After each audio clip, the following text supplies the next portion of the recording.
now, rocking with that dude Pascal. We be going wild, Haitian in the building, so original. Got the haters catching feelings. Get your hands up to the ceiling and keep them held high. Cause St. Louis isn't ready. Forget about it, goodbye. Hold up, we just saying hi. Five somebody, rise up. Weekdays, catch us live. Somebody, let's go. Good morning, everybody. Good morning. Can you hear me? Can you hear the music? Hit the number one in the chat real quick. Hit the number one in the chat. Good morning. Good afternoon and good evening, everybody. Welcome to the Pascal Show. Hope you guys all doing well out there. Hope this show finds you in great spirits on this early morning. Okay, early as heck. Damn. Diggity damn. Oh, gosh. I apologize that I had to hop off, turn this whole thing off, and then start a whole other feed all over again. I apologize. I'll explain that in just a minute. But we got some things. This is going to be one heck of a day. There's a lot going on. Okay, there's a lot going on today. Just to give you guys a fair warning. All right, we got the Nolan Wells stuff today. That's going to be happening any minute now. Okay, any minute.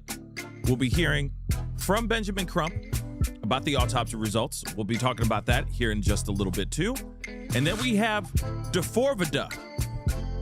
We're going to be deep diving into the Deforvida preliminary hearing today as well. So there's a lot going on.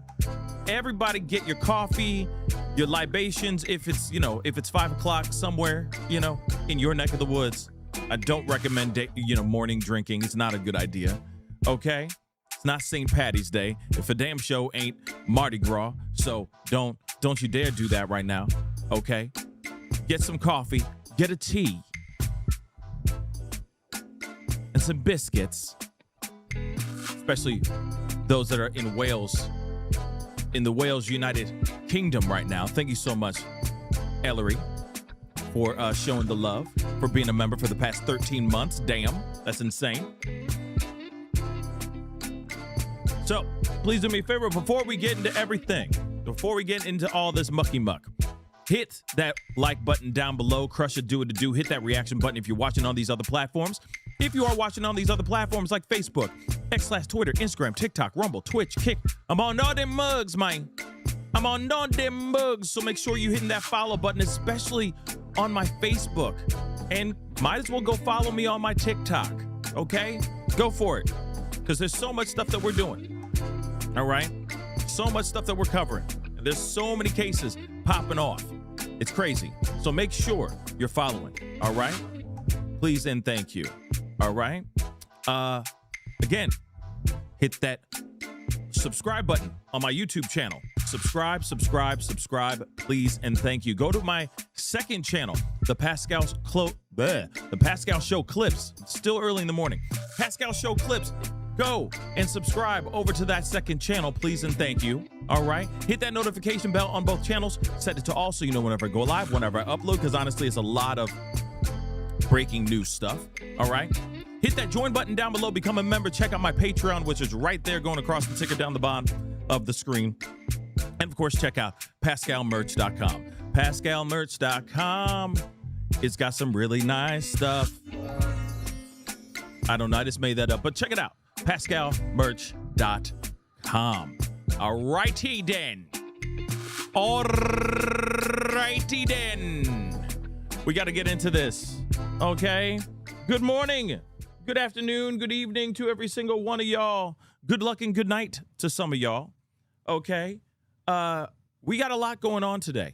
Again, we are still waiting for the press conference where Benjamin Crump is supposed to drop it like it's hot. Drop it like it's hot. Drop it like it's hot. So I'm very interested to see what happens here. Okay. Here's the thing.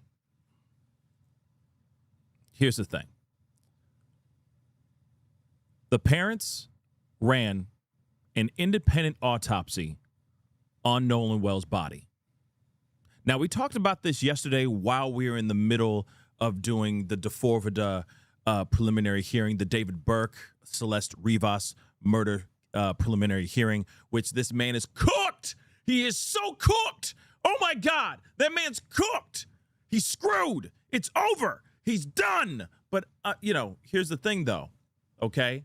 This is why they're doing a preliminary hearing, to find out whether or not DeForvida or D4VD or David Burke, okay? I call him Dookie Face, okay? Doo-doo head. All right, I call him piece of trash. I have other words for him, but they're 4-letter words. It's about, it's 8:09 in my neck of the woods right now, so it's a little too early for the kiddos, especially they're eating their cereal, getting ready for school. You know what I mean? Y'all are trying to rush out the door, and, they learn a new curse word from Uncle Pascal. We don't need that. We don't need that. We don't need that. So I'm going to leave all the 4-letter words I have for that piece of trash to me. I'm going to keep that in my heart. I'm going to keep right here in my heart, right? Deep down in my heart, right? And when I'm done with the show, then I will scream it out into nature, right? I'll just go find a wooded area where there's nobody around, and I will scream those 4-letter words about him by myself with nature where no one can hear, right? But yeah, he's a doo-doo. He's a doo-doo head. He's the dookie head. He a dumbass. He's a piece of trash. And he's cooked. So here's the thing. We got that going on today as well. But right now, we are here for Nolan Wells. And we want to know, what is that autopsy going to say? Is this going to be foul play? Or is this just going to be a tragic accident? That's the thing I think a lot of us are trying to understand. Now, I want to make this abundantly clear. Apparently, and I didn't know about this until very late at night, so I will be looking into this, but Brandon Tatum, okay? We all have feelings about Brandon Tatum, don't we? We all got our own feelings about Brandon Tatum, He apparently sat down and did an interview, from what I'm understanding. I haven't seen it yet.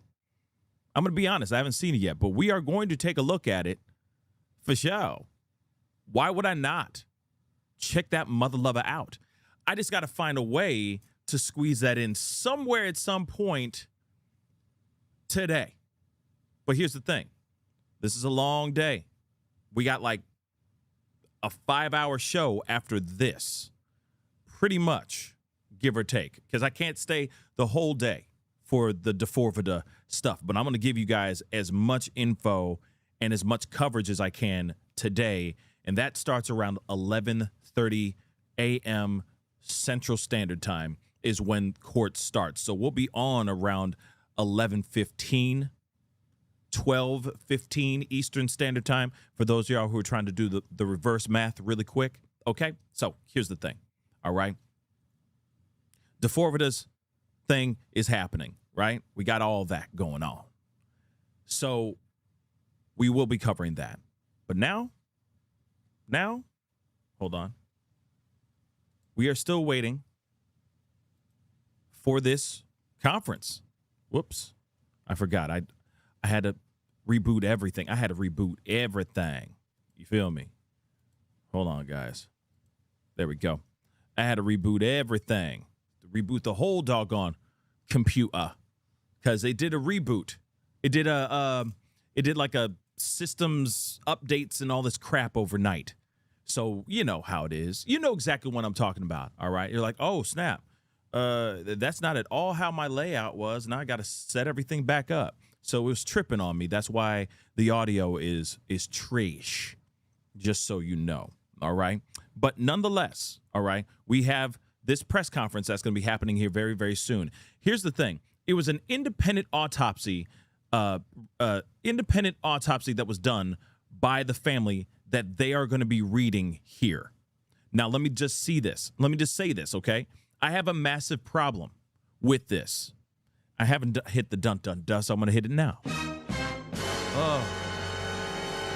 Now it feels like a normal show. So here's the thing, all right?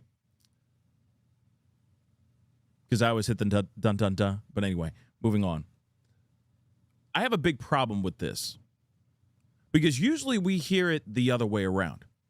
Usually we hear from for example, Nolan Wells lost his life. Jackson County Sheriff's Department were the ones that were involved in the investigation and still are involved in the investigation. Sure, FBI is hanging out on the side and saying, hey, if you ever need any help or, if you need our expertise on anything, we're here to help. But they're not leading or spearheading this investigation, okay? It is the Jackson County Sheriff's Department. So my problem is this. Usually we hear from the county medical examiner first with what they did in the autopsy, what they found in the autopsy. We usually find out from the county first. Then, if the family feels like, oh, the medical examiner, she be lying, she full of bullshnish, we gonna do our own independent autopsy on our son or on our loved one, right? So why are we hearing from the independent autopsy first than actually hearing from the county medical examiner first? That is my problem.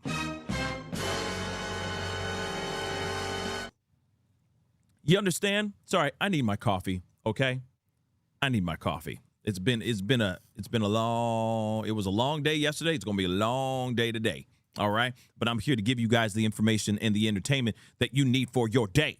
All right. So if you haven't gotten your coffee, wake up. I'm kidding. Just get your coffee, sit down, enjoy the show.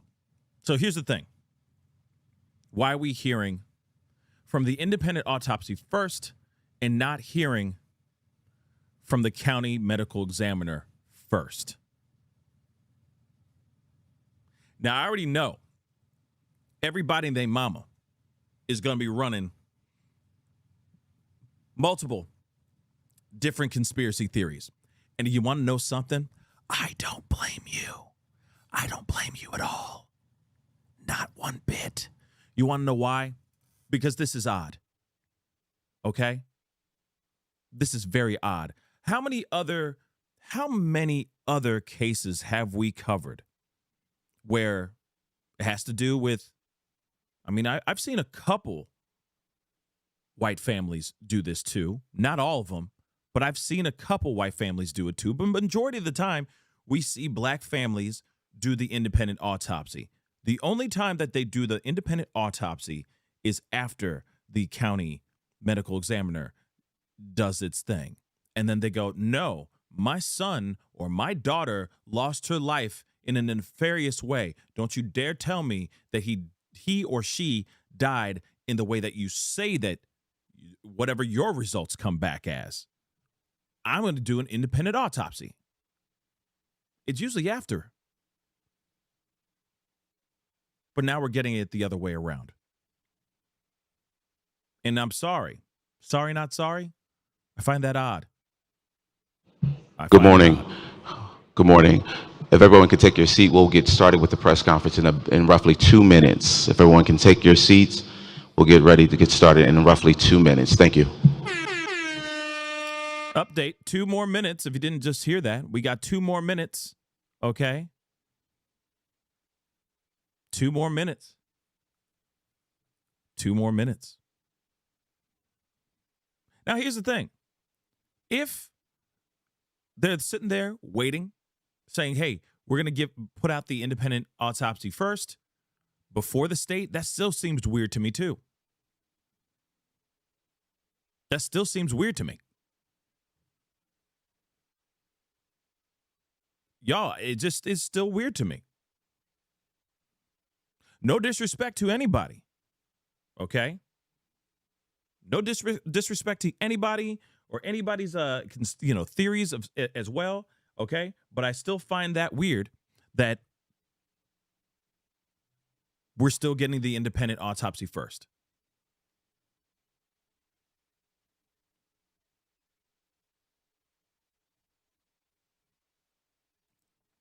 Just saying.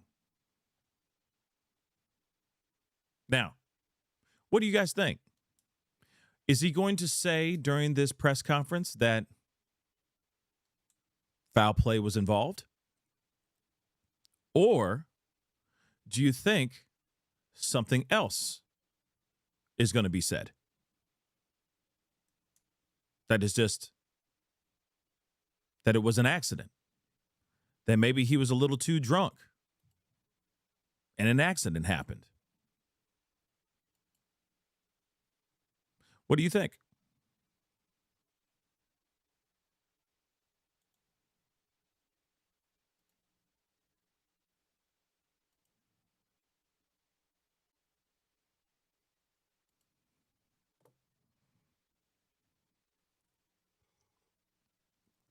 Now, I also know that they did they ran a toxicology.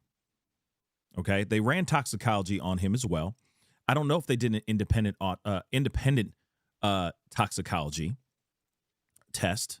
Okay. I don't know if they ran toxicology on him independently. Maybe they did.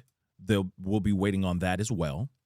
We are waiting still from the medical examiner, Jackson County's medical examiner, for the autopsy. And, of course, it takes some time for the toxicology results to come back as well.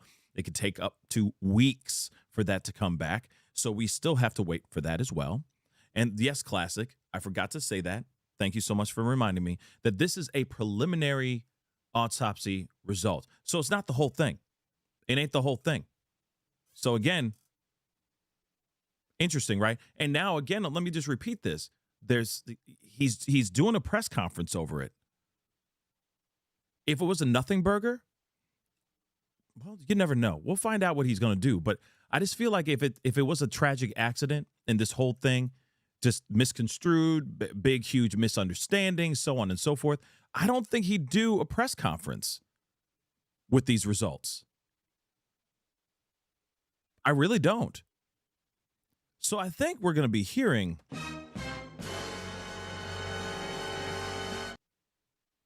during this press conference, but I could be wrong. I you know what I mean? I could be absolutely mother-loving wrong, baby. I could be absolutely wrong, but there's something about this. I'm just getting the vibe. The vibe I'm getting is that Benjamin Crump would not put his face on camera to just be like, we just want to say that we were wrong. We thought that it was nefarious and that there was foul play involved. I don't think he put his face out there like that. It would just be written in an article, and then we'd move on. You know what I'm saying? But his face is going to be on camera in front of millions of people that want to know what the heck is going on. Like I said, this would be an article. And maybe a small little statement from Benjamin Crump, but not his face on camera. You understand that, right? Unless he's like, yo, I'm going to be a man about it and eat crow if I have to. Like, we were wrong. What we saw, what we thought was not right. I just don't see that, though. I don't see Benjamin Crump doing that. And I don't mean that to be rude. I just don't see him doing that. So we'll find out. Hit the like button down below, guys. Don't forget to subscribe. Oh, they keep teasing us. Oh, they're such teases. Okay? But make sure you hit that like button down below. Hit the subscribe. All right? We are waiting for this massive update. Again, let me just say this. It's a preliminary report only. All right? So we don't know everything yet. Yeah, I was going to say, Elfin, I'm working this out loud. You know what I mean? This is kind of how we do on this show. You know, we just thinking out loud, asking questions out loud, and we answer them within the conversation, right? And so in my mind, I'm like, I just don't see him going live in front of everybody and eating crow and be like, yo, we were wrong. We apologize to those 3 boys. This was an absolute accident. He succumbed to water. I just don't see him doing that. But if he does do that, I'll be like, oh, snap. This is new. This is a new Benjamin Crump. You know what I'm saying? I just don't see him eating crow like that. I just don't. So why do a press conference if he don't already know? Corey, what up, man? Thank you so much for the love. I appreciate it. Thank you so much for the super chat. Thank you so much for your support. What up, though? What up, though? What up, though? Okay, what up, though, everybody? Good morning, everybody. Good morning. I know it's really early in the morning for a lot of people. I know all y'all on the left coast, on the west coast, okay? A lot of y'all still trying to wake up. It's like 6:30 in the morning, 6:24 a.m. in Los Angeles right now, okay? In Cali right now. That's insane, okay? But we're getting this information, okay? Then at the same time, like I said, I'm still going to have to try to figure out a way or a time at some point today to squeeze in a piece of the Brandon Tatum interview that he had with one of Nolan Wells' friends. We still have that too. Because he said he's going to come out with all types of, interviews with people and everything. And I even said myself, why hasn't anybody come out and just laid the groundwork on what they experienced, what they saw? Right?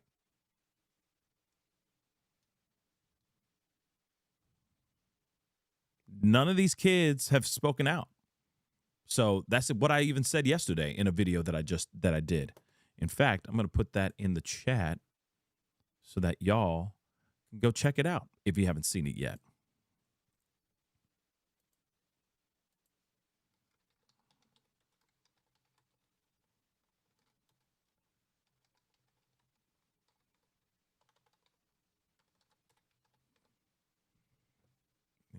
Pin this. So go check it out when you get a chance. Go check it out, okay? Please and thank you. All right. What is this? Let's see. Holla at your girl. Thank you so much for the love. I want to hear about Fort Bayou and Time of Death. Yeah, I actually want to see that too. I want to understand fully about that too. So let's take a look at this. Hit the like, hit the follow, hit the subscribe.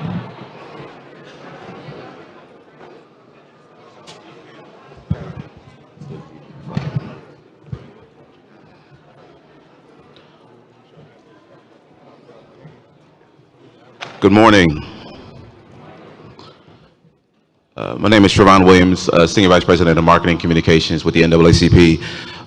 We are here because a demand was made, a demand for transparency, a demand for answers, and a demand for ultimate justice on behalf of Nolan Wells. And that demand must be honored. Amen. For that, we are honored to pause even for a moment to respond accordingly here at our national convention. Momentarily, you will hear from renowned civil rights attorney Benjamin Crump, who will provide updates on the findings of the independent autopsy that was conducted in the death of Nolan Wells. Immediately following that, we will take questions from credentialed media. We'll attempt to answer as many questions as we can. However, we want to be respectful of the fact that we do have additional programming that is going on to conclude our convention today as well. So don't take So we're asking that all press and media, if you're asking questions, please be concise. Give your name, give your media credential, and we'll go from there.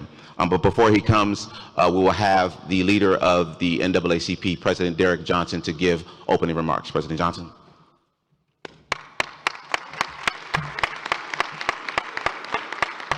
Good morning. Good morning. Far too often our young people are confronted with challenges, and many jurisdictions and states don't take those challenges serious. We cannot allow another individual, particularly a young black man's death, go uninvestigated. We have seen this happen over the years, not only in Mississippi, but across the country. It is unfortunate that our young people only seek to enjoy life, and as a result of participating in activities no longer have life. For the NAACP, we take this and many other cases serious because every person matters.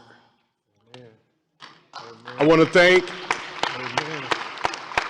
the Mississippi State Conference, particularly Alitra Perryman for working with the family and supporting the family on the onset. Because it's difficult to lose a loved one, it's even more difficult to navigate a process when all eyes are on you. And the pressure of balancing between grieving and navigating is upon you. And so for the NAACP family, this is our role, is to step in, to support when the families have an issue like this, and the local officials seem not to hold people accountable.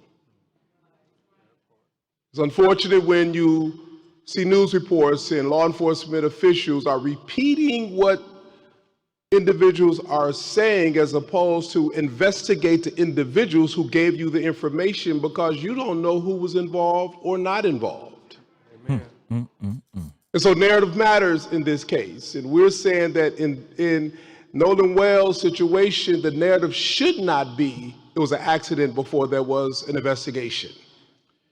The narrative should not be the words of individuals who went on a boat to the island with him, but they came without him, but with his cell phone, and you don't investigate those individuals. Amen.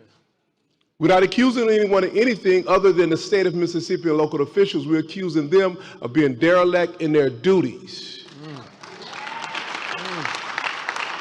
To follow up and to ensure that regardless of what happened, that there was the proper investigation so that this family and that community could be assured that if anyone was involved, they would be held accountable. And if it was truly an accident, that the families will have the necessary answers that any family deserves in this situation. Amen. I want to bring to the podium Attorney Benjamin Crump, a friend of mine who have stepped in to take the case. Here we go. In support of the family to ensure that they get the answers that they deserve, and that local officials and anyone involved will be held accountable to this family, to that system, because we are all parents, siblings, to loved ones who should not be confronted with this reality. Attorney Crump. All right, guys, here we go. Foul play or tragic accident? Thank you very much, President Derrick Johnson, for your leadership, for the leadership of the Mississippi Conference of NAACP, and being there during the homegoing services to help the family go through what no parents want to go through.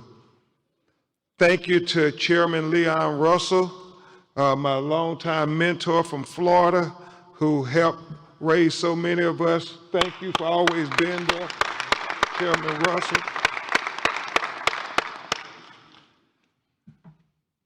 As President Johnson said, I'm Attorney Ben Crump, representing the family of Nolan Wells, but it's not just me, it is a team effort of incredible, dedicated lawyers and investigators and paralegals.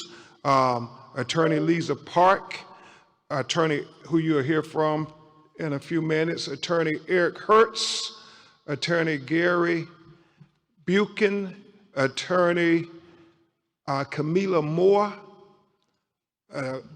Cliff Jones, Jared Presson, Alan Williams, our whole team of people who are committed, as I said, President Johnson, on this ferocious search for the truth of what really happened to Nolan Wells. But before we begin to discuss the intricacies of the preliminary findings of the independent autopsy, we think it would be appropriate for you all to hear from the people who knew Nolan Wells best, so they can thank you themselves and tell you about the trials and tribulations that they have been enduring since July 4th. July 4th will never be the same for them. I bring to the podium Nolan Wells' mother and father, Christine and Elmore. Please give them a warm NAACP welcome.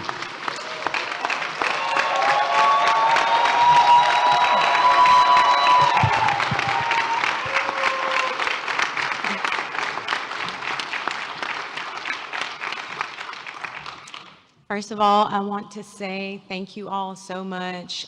Thank you to President Johnson as well as Chairman Russell. This has been a difficult journey. Losing a child, it truly breaks your heart.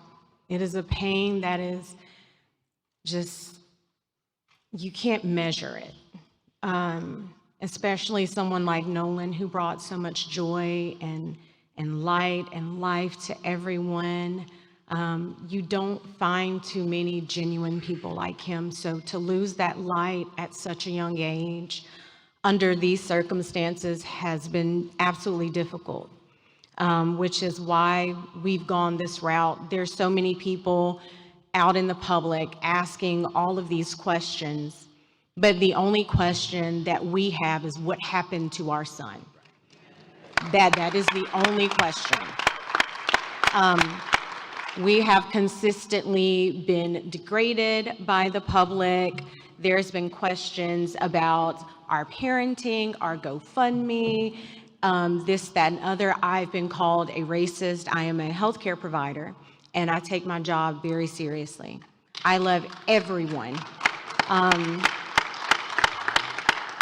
And it's been difficult for us, but we are leaning into our faith, leaning into one another, also leaning into all of you.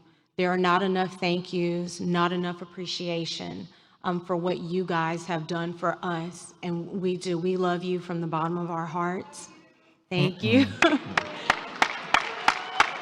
And so it is our hope that our local authorities will do what they need to do, because us having the preliminary autopsy results and hearing nothing from them, it's heartbreaking and it's concerning, which again is why we are here, why we have asked for this help.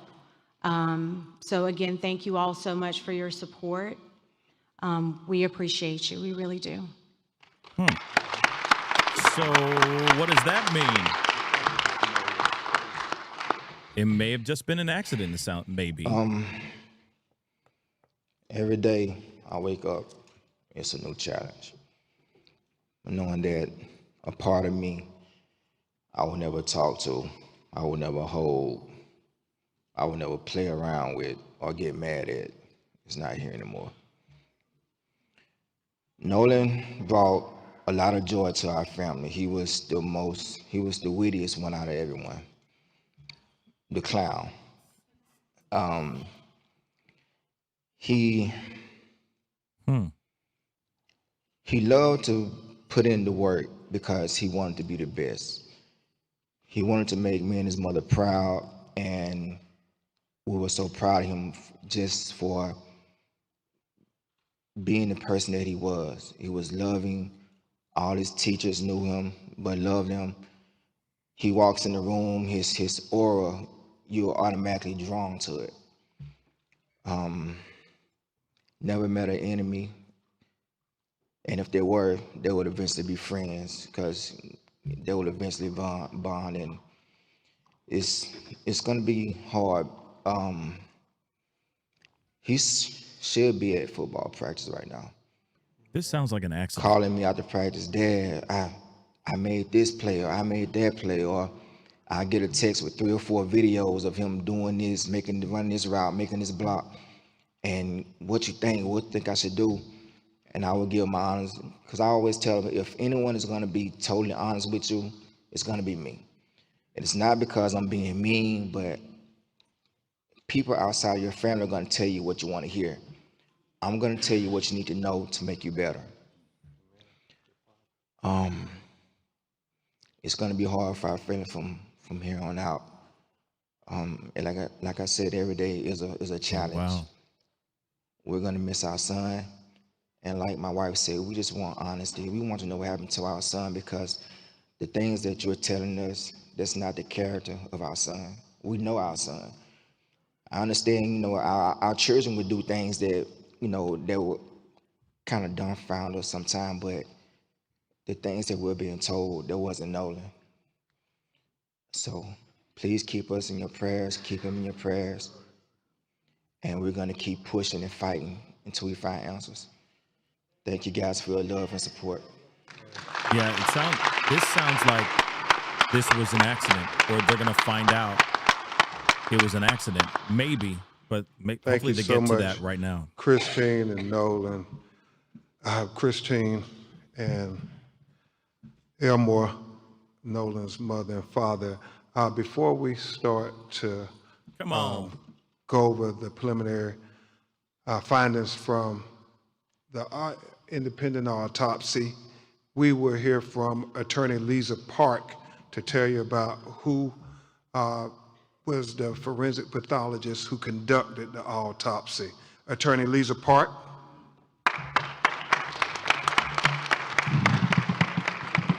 Okay, here we go. Thank you. Dr.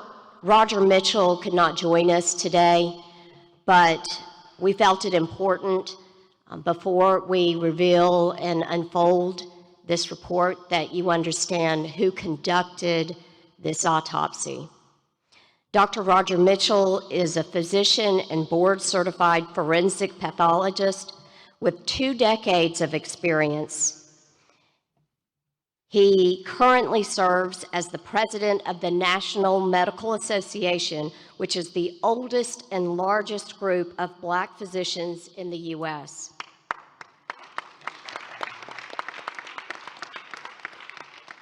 Most recently, he also served as president of Howard University Hospital, chief medical officer of the Howard University Faculty Practice Plan, and chair of the Department of Pathology.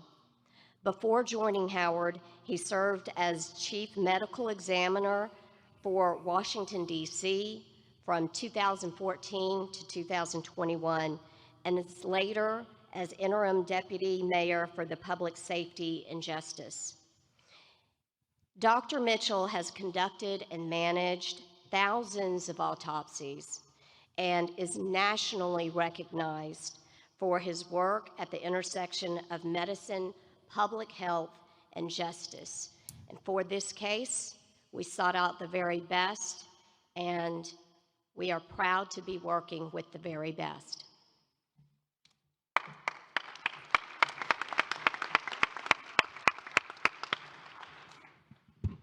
Thank you, Attorney Park. I again want to express our gratitude to President Johnson, Chairman Russell, and the NAACP. They are prolonging. Come on. Civil rights is more important than ever in the United States of America today. And so we thank you for the civil rights leaders stepping up to say that our children's lives matter now more than ever. And I want to thank all of you for getting up 8 in the morning. If people could see how many people are gathered here, they would say, you all are truly blessed to have the support of America, Christine and Elmore. I'm thinking this was an accident. And I want to thank the media for covering this matter, because they don't always cover when our children are taken away from us in highly unquestionable ways.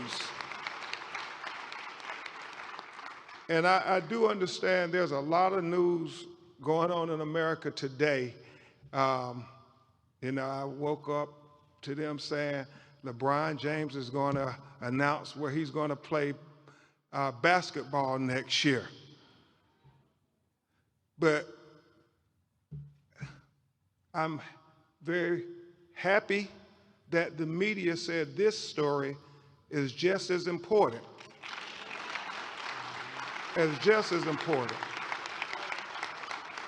and I'm sure LeBron James and Rich Paul and, Stephon Curry and Draymond Green.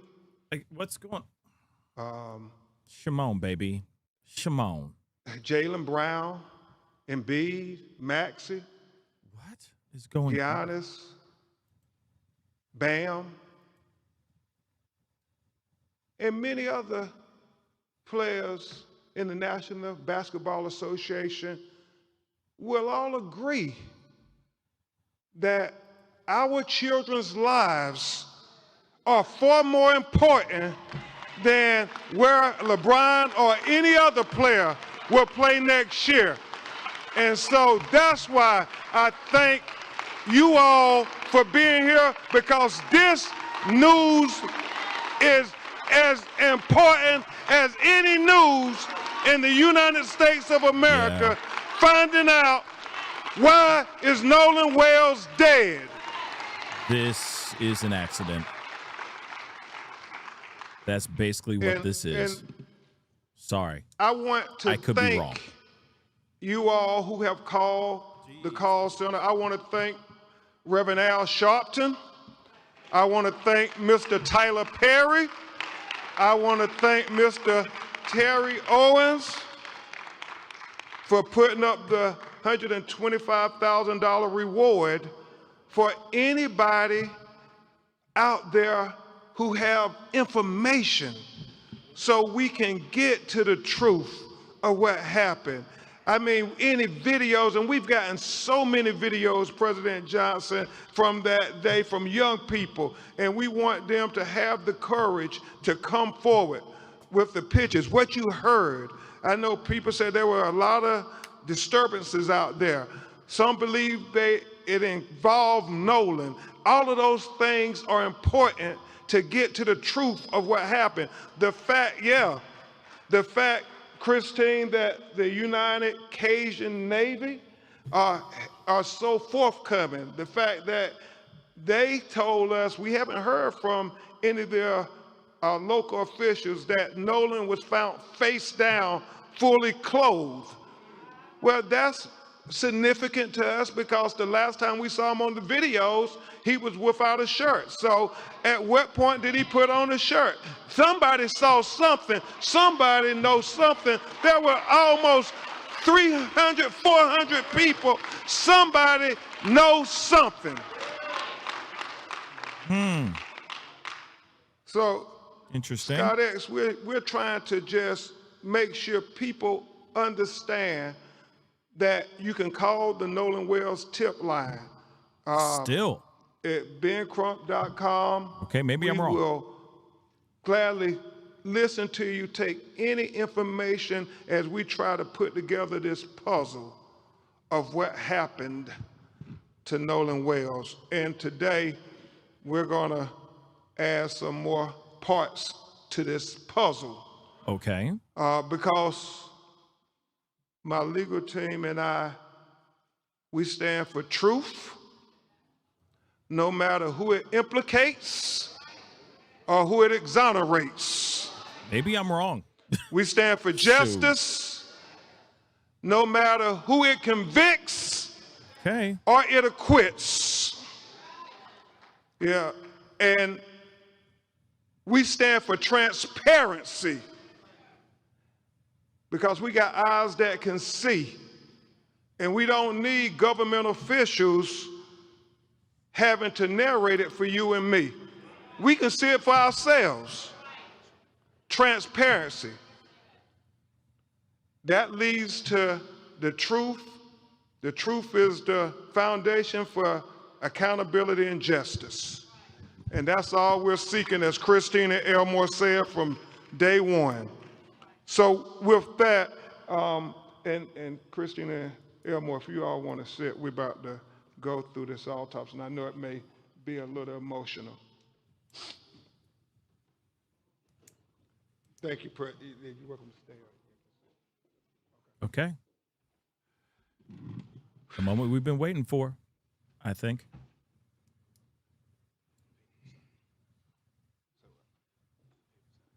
You got the partner? Oh, they got graphics? Yo, they got graphics, it looks like.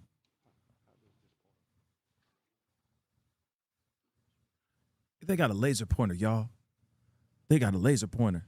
Hit that like button down below. Don't forget to subscribe. We begin to present the preliminary findings of the autopsy. We want to especially thank Mr. Colin Kaepernick for not thinking it robbery to pay for the autopsy. This is the first chart. Let's go with the first one. Put it right on.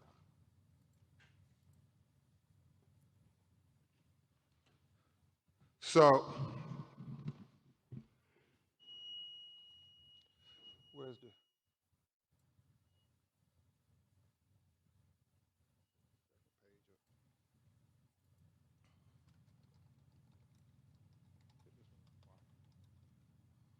Second page, that's the real one.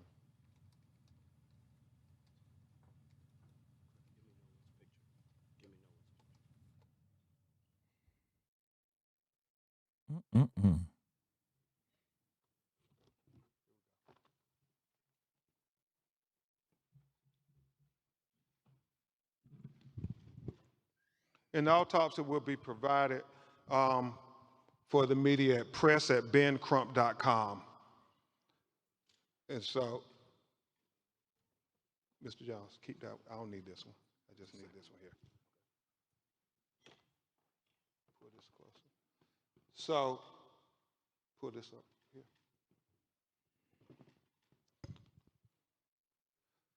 So, Dr. Roger Mitchell, board certified forensic pathologist, performed a preliminary report on the death of Nolan Xavier Wells. He conducted and presented this report on July 19th, 2026. Preliminary report, second autopsy, death of Nolan Xavier Wells. Cause of death, undetermined, pending investigation. Whoa. And we'll explain that as we go through the report this morning. The manner of death, undetermined, pending investigation. Oh, snap. I was totally wrong. Statement of examination. This forensic pathologist was retained to perform a second autopsy examination on the body of Nolan Xavier Wells. Name of decedent, Nolan Xavier Wells. Age, 18 years old. Race, black. Gender, male. Date of death, unknown. What? Second autopsy date was performed on July 10th, 2026. Oh, snap. Preliminary findings. And this is significant. Focal area of red discoloration in the soft tissue of the back of the head, the occipital region. He said the etiology is unknown at this time.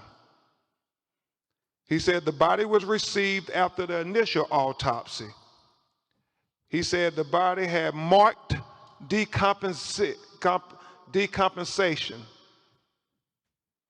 He said corona incision of the scalp, brain removal, Y-shaped incision of the anterior torso, and he talked about the organs being removed as is common, accompanied in the body cavity. And that when you have an autopsy, the organs are removed from the body and they are dissected and examined, and then they are put back in a bag within inside the body. So when they're buried, their remains will all be with them. But in this occasion, if there's going to be a second autopsy, then the organs are put in the body cavity so the second pathologist could be able to examine the organs as well. Very significant for Dr. Mitchell was that the anterior inner neck structures were absent, not received with the body. And we'll explain that in just a minute. And then it talks about the additional procedures performed during the second autopsy. And we'll go into the paragraphs on that there because he explains it better in his narrative. So where's the first page Wow. of the discussion? Not the diagram yet. You can keep Wow. Undetermined, y'all. Cause of death, undetermined. Manner of death, undetermined. That is, I'm surprised. I was so wrong. So That's crazy. he talks in the preliminary discussion opinion. This forensic pathologist identified several limitations during the second autopsy that create barriers to establishing a definitive cause and manner of death for Nolan Xavier Wells. And that's important. He talks about the fact that we didn't get to see the body when it was first recovered, like the medical examiner working for Mississippi would have seen it. He talked about the second autopsy performed on Nolan Wells revealed marked decompensation or changes. Marked decompensation can obscure the presence and absence of bruising on the skin surface, especially during a second autopsy examination. What he's saying, because the body was so decomposed that you couldn't tell if there was bruises or abrasions on the body when he received it on the 10th of July.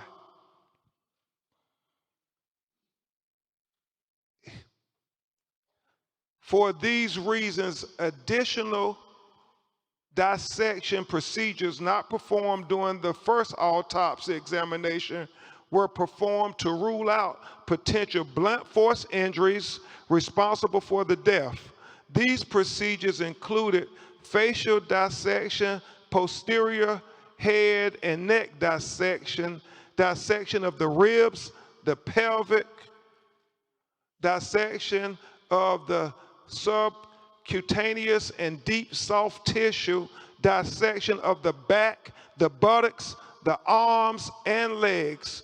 He did all of this to rule out things. He ruled out there were no fractures or deep tissue injuries identified.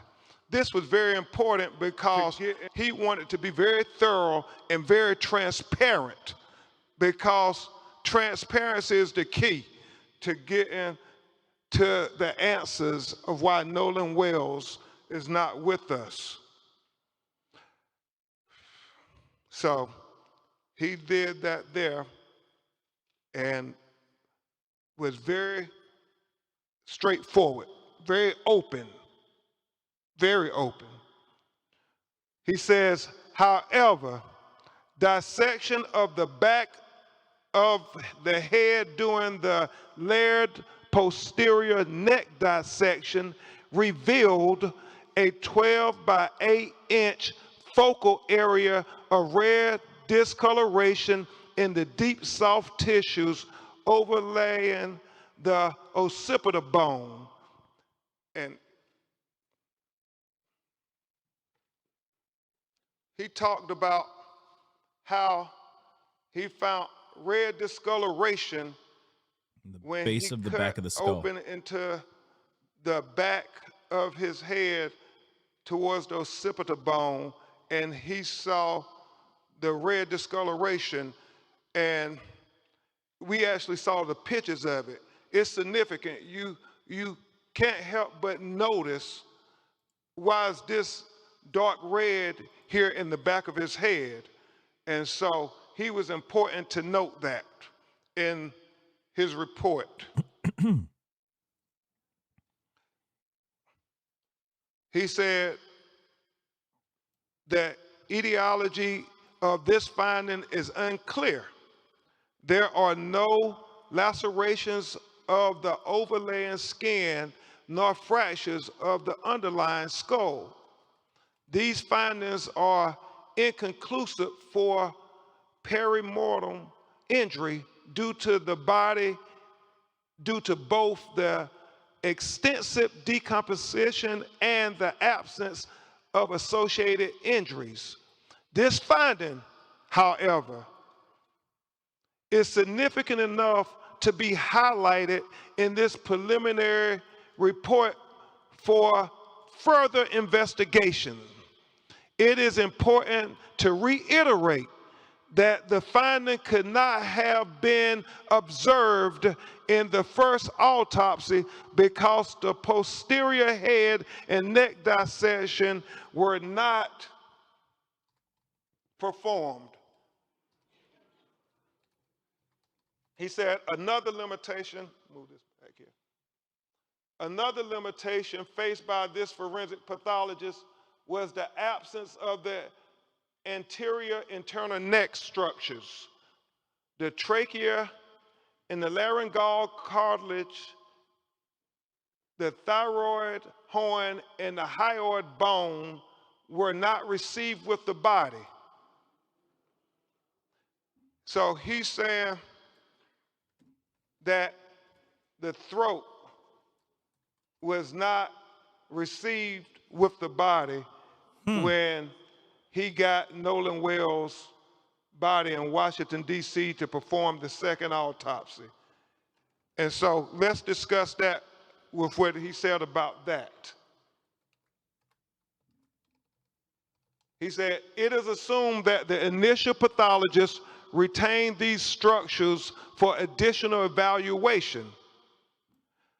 He said the retention of the anterior neck structures during an initial autopsy is a common forensic pathology practice.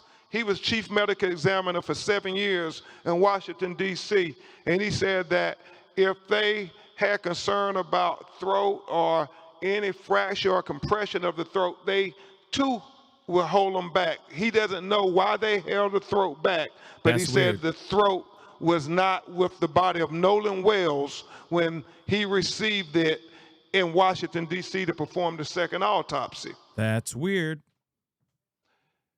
He said, nevertheless, a posterior neck dissection performed without review of the anterior neck structures is incomplete. Therefore, this pathologist cannot rule out injury to the neck as a contributor or a cause of death. He said he would need to have the medical examiner in Mississippi allow him to review the throat. That's why he said his autopsy is undetermined pending investigation. Remember, it's about transparency. I don't know, JLK. This is insane. Because the initial autopsy rightfully removed and dissected each organ, there are additional limitations inherent in the second autopsy of Nolan Wells. The most significant of the limitations was the inability to directly observe the airway and the lungs for water and directly observe the stomach for gastric contents. He said it is very significant as to what the initial forensic scientists who got to review the body when it was recovered.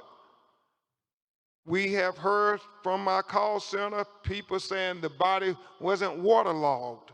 Well, we need to know those things.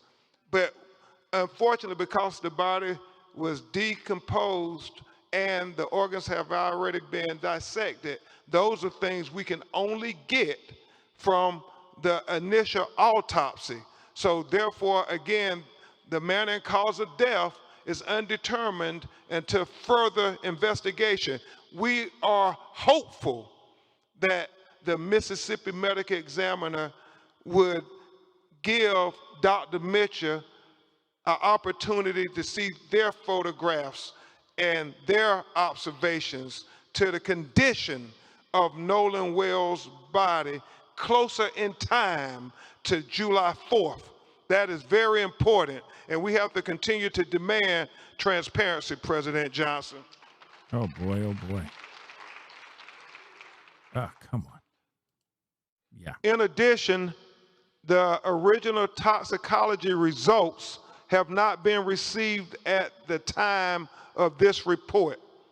And we continue to wait for the toxicology to come back because, again, that will be part of the investigation into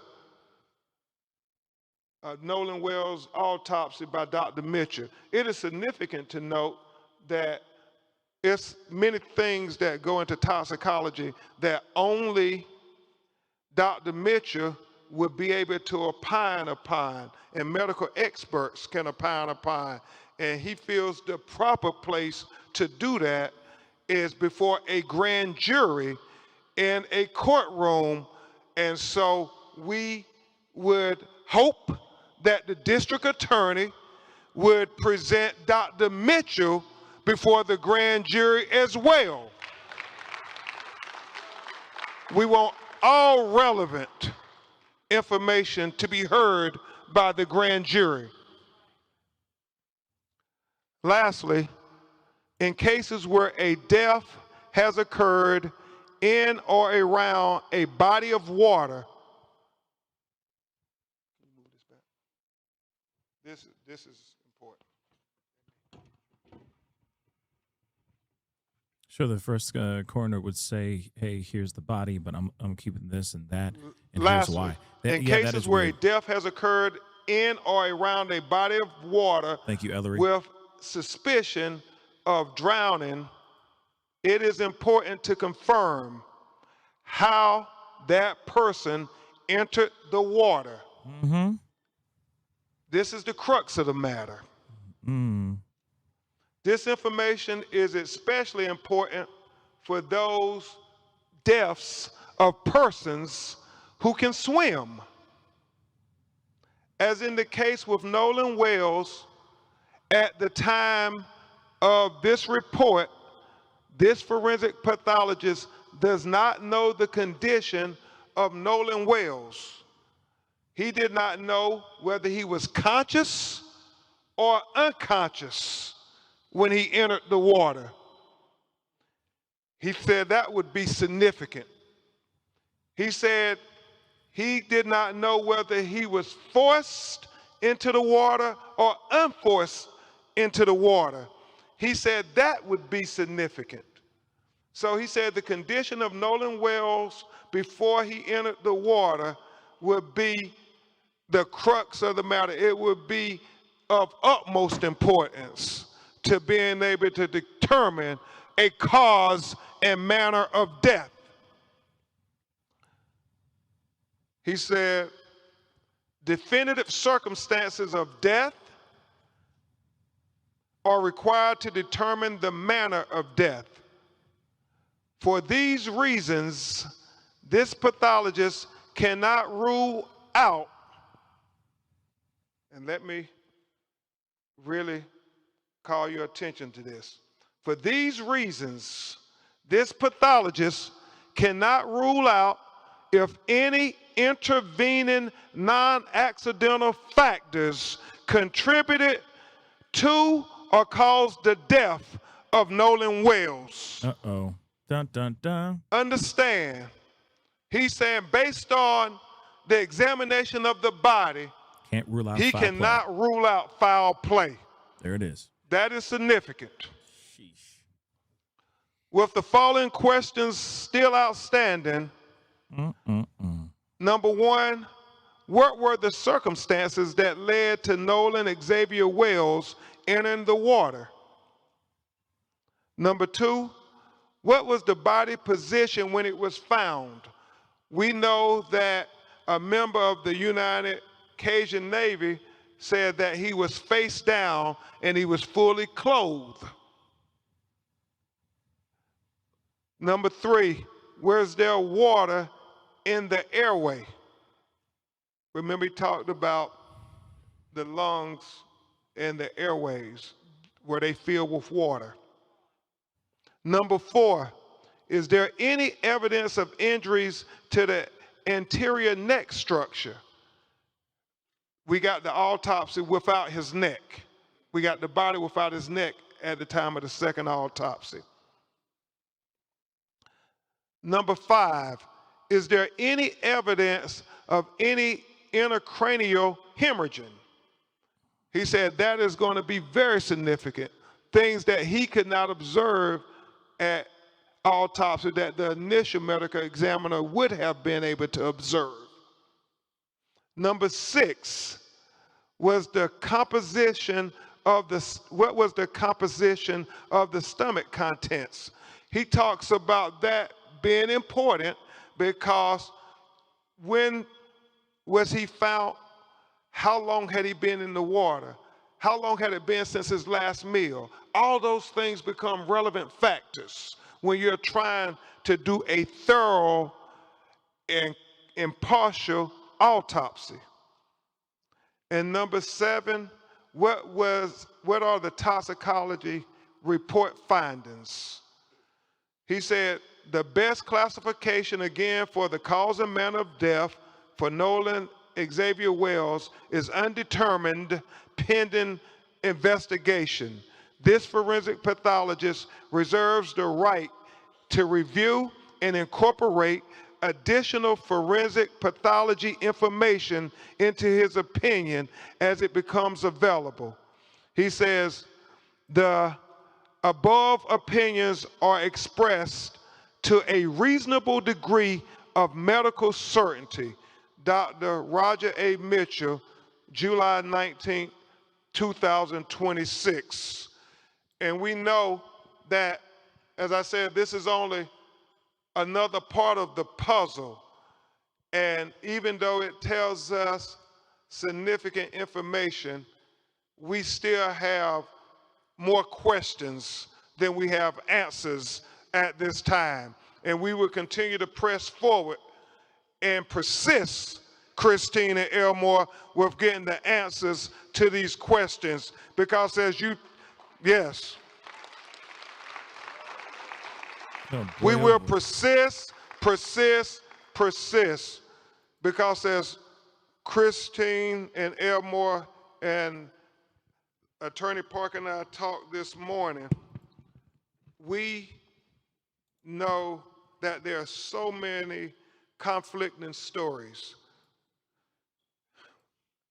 The fact that she said him being found face down, the fact that we have other videos where people who have called said that is Nolan who is in some kind of dispute with others.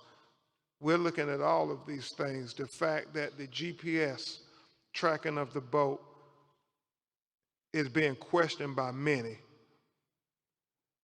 We're trying to dot every I and cross every T, because we understand that when our children's lives are at stake, it matters. Not just what happened, but what we do in the aftermath of them being taken away from us. And just like the NAACP stood up when another tragedy in Mississippi taking the life of young Emmett Till, we will stand up for Nolan Wells. Just like the NAACP and civil rights leaders stood up when another Mississippi son was taken in Medgar Evers. We will stand up for Nolan Wells.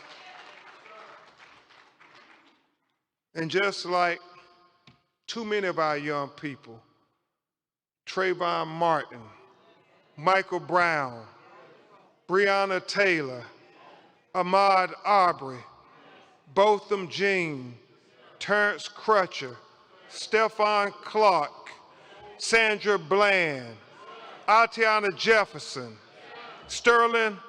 Alton Sterling, Eric Gardner, George Floyd, Tamir Rice, the young people who I was trying to focus on. Gary, we stand up until we get the truth, until we get justice for Nolan Wells. Justice for Nolan Wells. Justice for Nolan Wells. Justice for Nolan Wells. Justice for Nolan Wells. Justice for Nolan Wells.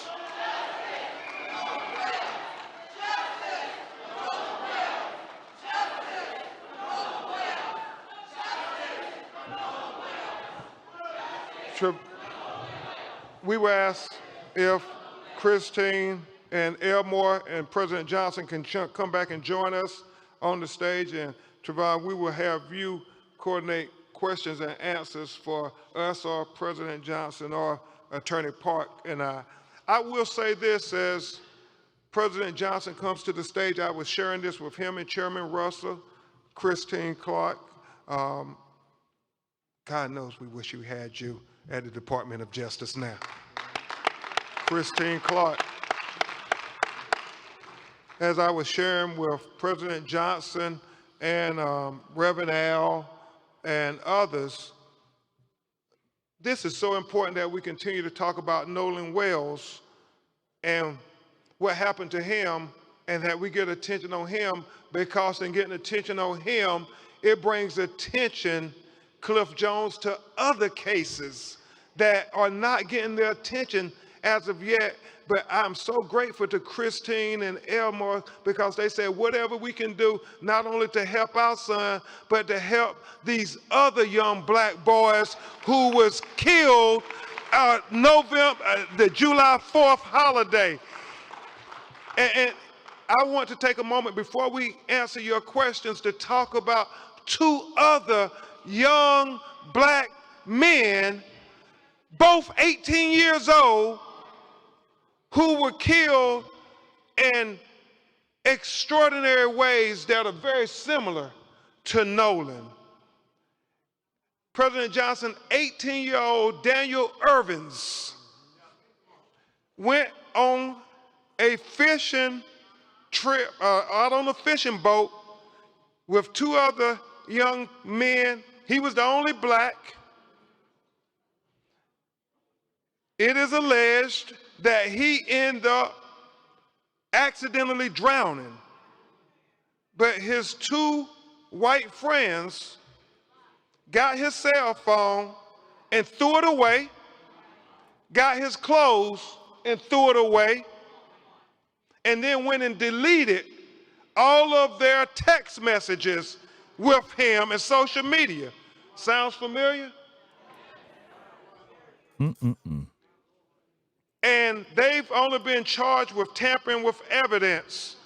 And his mother is crying out that they should be charged with murder, because if they will lie about his cell phone and his clothes and deleted messages, then they will lie about what really happened to Daniel Irvins.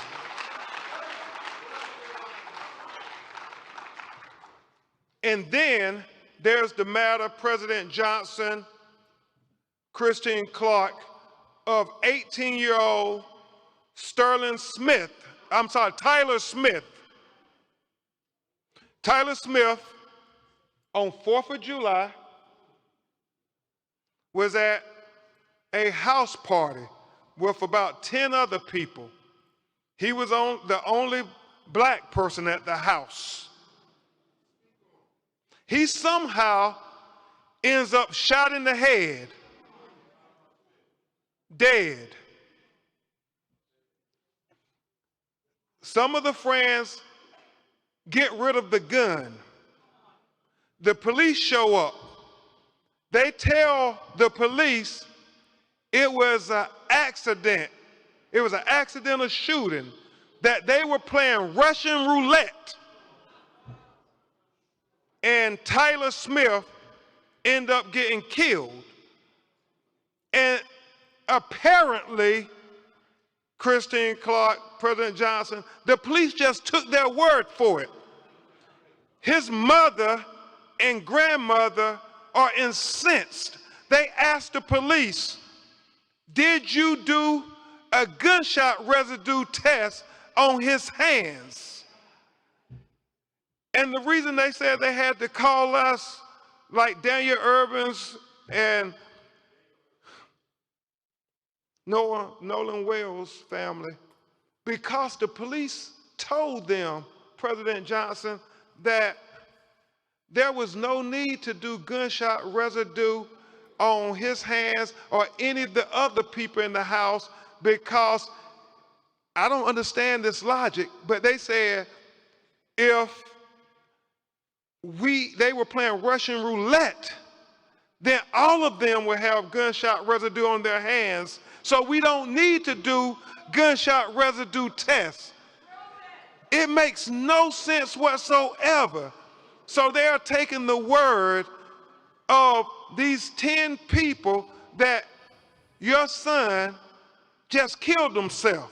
And you don't have to worry about doing any investigation or testing forensically anything. Just take our word for it. Now, can you imagine in any 3 of these scenarios, had the survivors been young black men and they were with a young white man and he ended up dead, what kind of investigation would there have been? What kind of interrogation would there have been? Would they have ever been able to see the light of day until those questions were answered? Well, just like you would do a thorough investigation for your children, we want you to do a thorough investigation for our children.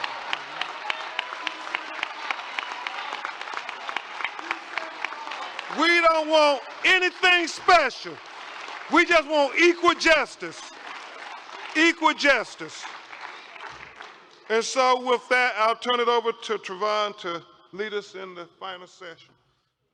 We'll have a few questions. We have my colleagues on either side with microphones. Please announce your name and your media outlet if you have any questions. We're going to be quick because we have other programming going on in real time. We'll go here first. To do. Shocking. Oh, thank you. Hi, everybody. Samantha Chapman, ABC7 Chicago. You just unveiled a comprehensive outline of the independent report. We got the paperwork too, by the way, guys. For our viewers, because there's a lot to take in, a lot of information. So in summary, can you succinctly tell us what we can take away from this report? And also, if you can provide more details about the neck. Yep. I heard a lot of people behind me gasping when that detail was mentioned. Yep. Let me try to be very comprehensive. Please and thank you. As Dr. Roger Mitchell said, that the focal area of red discoloration in the soft tissue of the back of the head, the occipital region, is significant because he cannot determine why you have that red discoloration in the back of his brain. That's significant. He also talked about, Mr. Williams, if you can, just the fact that as it's common practice, he was missing his throat when they received the body. And he wants to know why they held it back.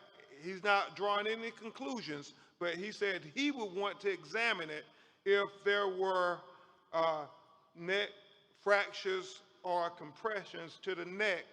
And he thinks that's significant to know at autopsy. The reason he said he would hold it back when he was medical examiner because he thought that there may have been some issues with neck fractures. The last thing that is significant is what we said before about him, the condition of his body when he went into the water. Was he conscious or unconscious? Was he forced or unforced into the water? He said those things are very significant. But he started off talking about this red discoloration in the back of his head is something that was of great concern to him. Thank you. Trayvon. We'll go here. Daryl Denard with Chicago Speaks on V103.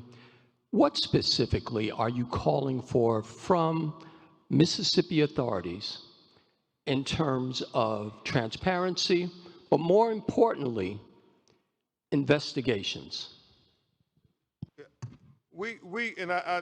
I know President Johnson is from the state of Mississippi, and the Mississippi Conference president is here.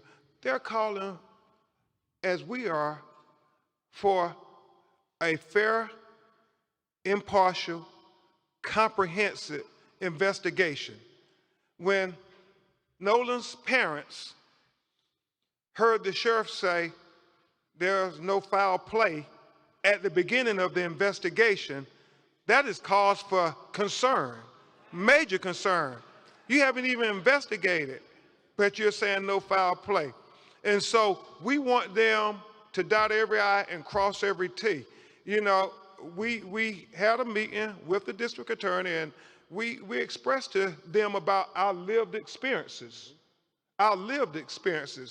The fact, and you know, they said that's not what happens in her office, but we said we believe if the roles were reversed and there were 3 young black 18-year-olds and there was a white 18-year-old who was with them and he ended up dead, we don't believe that those young black men would not have been interrogated to the full extent of the law. We believe that it would not have been a choice whether they were going to cooperate with law enforcement if their lawyers and them were going to cooperate. No, they would have been held until they gave answers. They would have been held until they explained the cell phone in their possession. They would have been held until their cell phones have been examined. And so whatever you would do, had the roles been reversed, we want you to do the same thing for Nolan Wales.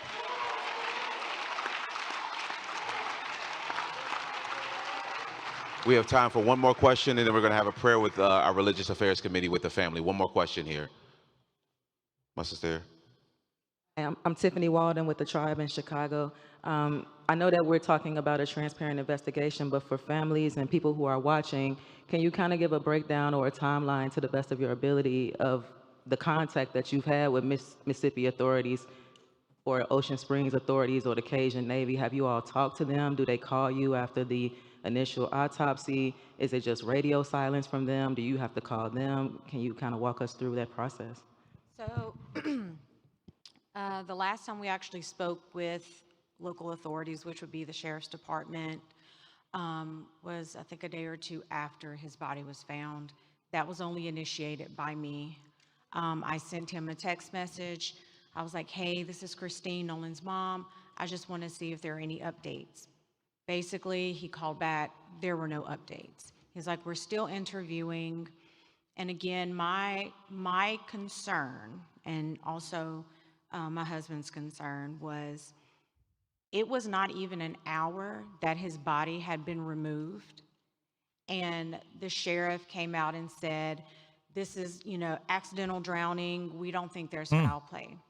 Again, that's wild. That is why we're doing what we're doing and why we're moving the way we are. Timeline's weird. Because I sat there and asked them, please take this case as if this is your child, your family member, your whatever. And they promised that they would, but when you make statements like that straight out the gate, that's an issue. We did meet with the DA. She did promise, transparency and all of this, all of that. However, damage has already been done because now that's the narrative that's being pushed by the general public, who again, know nothing really, only what they're hearing from other people. So in addition to that, it's all these things coming up. And at the end of the day, like I said before, any parent that would be in this situation, you would do anything anything to find out what happened to your child. And that is what we're here to do. She ain't wrong. It is very important to note that this narrative, this suggestion that it was an accidental drowning, nothing to see here, is troubling even if that's the case. There were 300 to 400 people out on Horns Island. You mean to tell me nobody saw anything? Nobody can tell us anything about what happened to one of the few black people that were out there on that island that day? It just doesn't add up. The fact that they're saying Nolan said that he would stay behind, but yet an 18-year-old kid would not want his cell phone if he was going to stay behind. The fact that, you have the young lady saying that he said he was going to get back on the boat with the boys, and then the boys saying no, he said he was going to stay behind and talk to her. If that was the case, don't you believe Nolan would have said, give me my cell phone, I'm going to stay behind. Give me my car keys, I'm going to stay behind. It's not adding up. And so we're going to keep fighting and digging until we get the answers, the transparency, the truth, the accountability, and justice for Nolan Wells. Justice for Nolan Wells. Justice for Nolan Wells.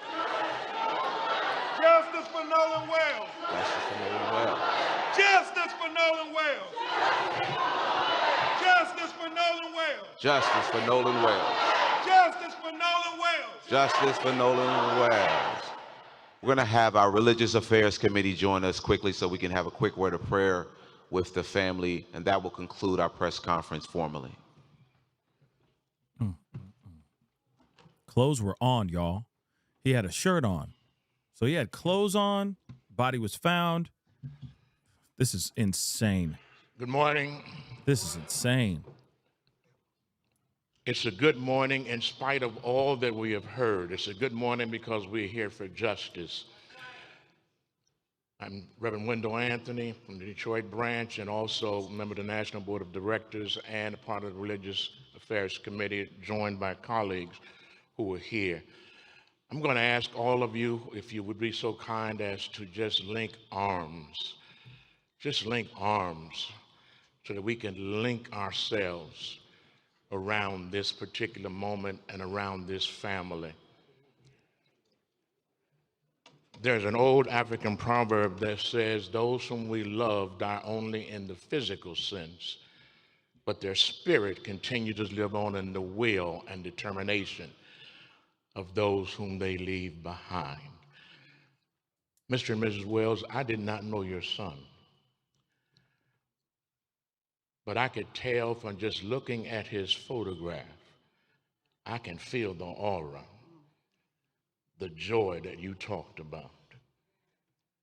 We all can experience and feel that. Ben Crump has chronicled the list of pain moments in our community by the deceased and by those who are now martyrs. We have been dying since 1619, still seeking justice. Pray with me. O Lord, our Lord, how very excellent is thy name in all the earth. We are here for but one reason: to answer the question, what does the Lord require of us?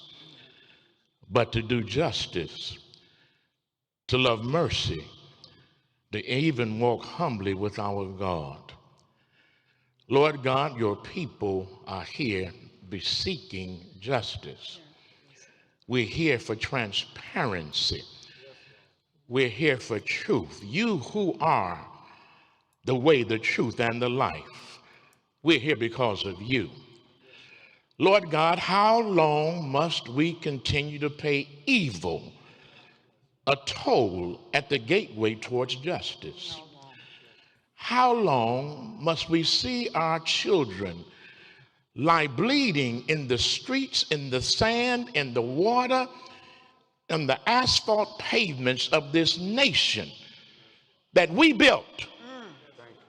Even on July the 4th, a day that serves a lesson in mockery and dichotomy, where we talk about independence, yet we are not independent from those who seek justice. Help us, Lord. Bless us right now. Bless this family.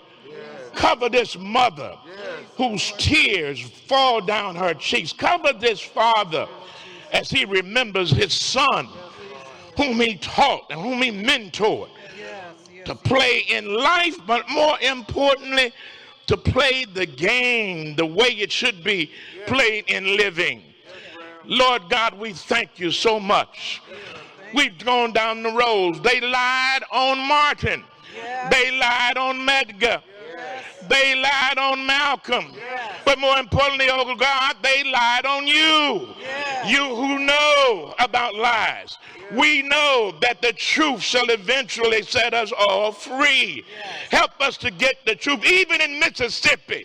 Oh Lord, help us to get the truth for our children. You know, like we know, there are more black boys in school than are in jail.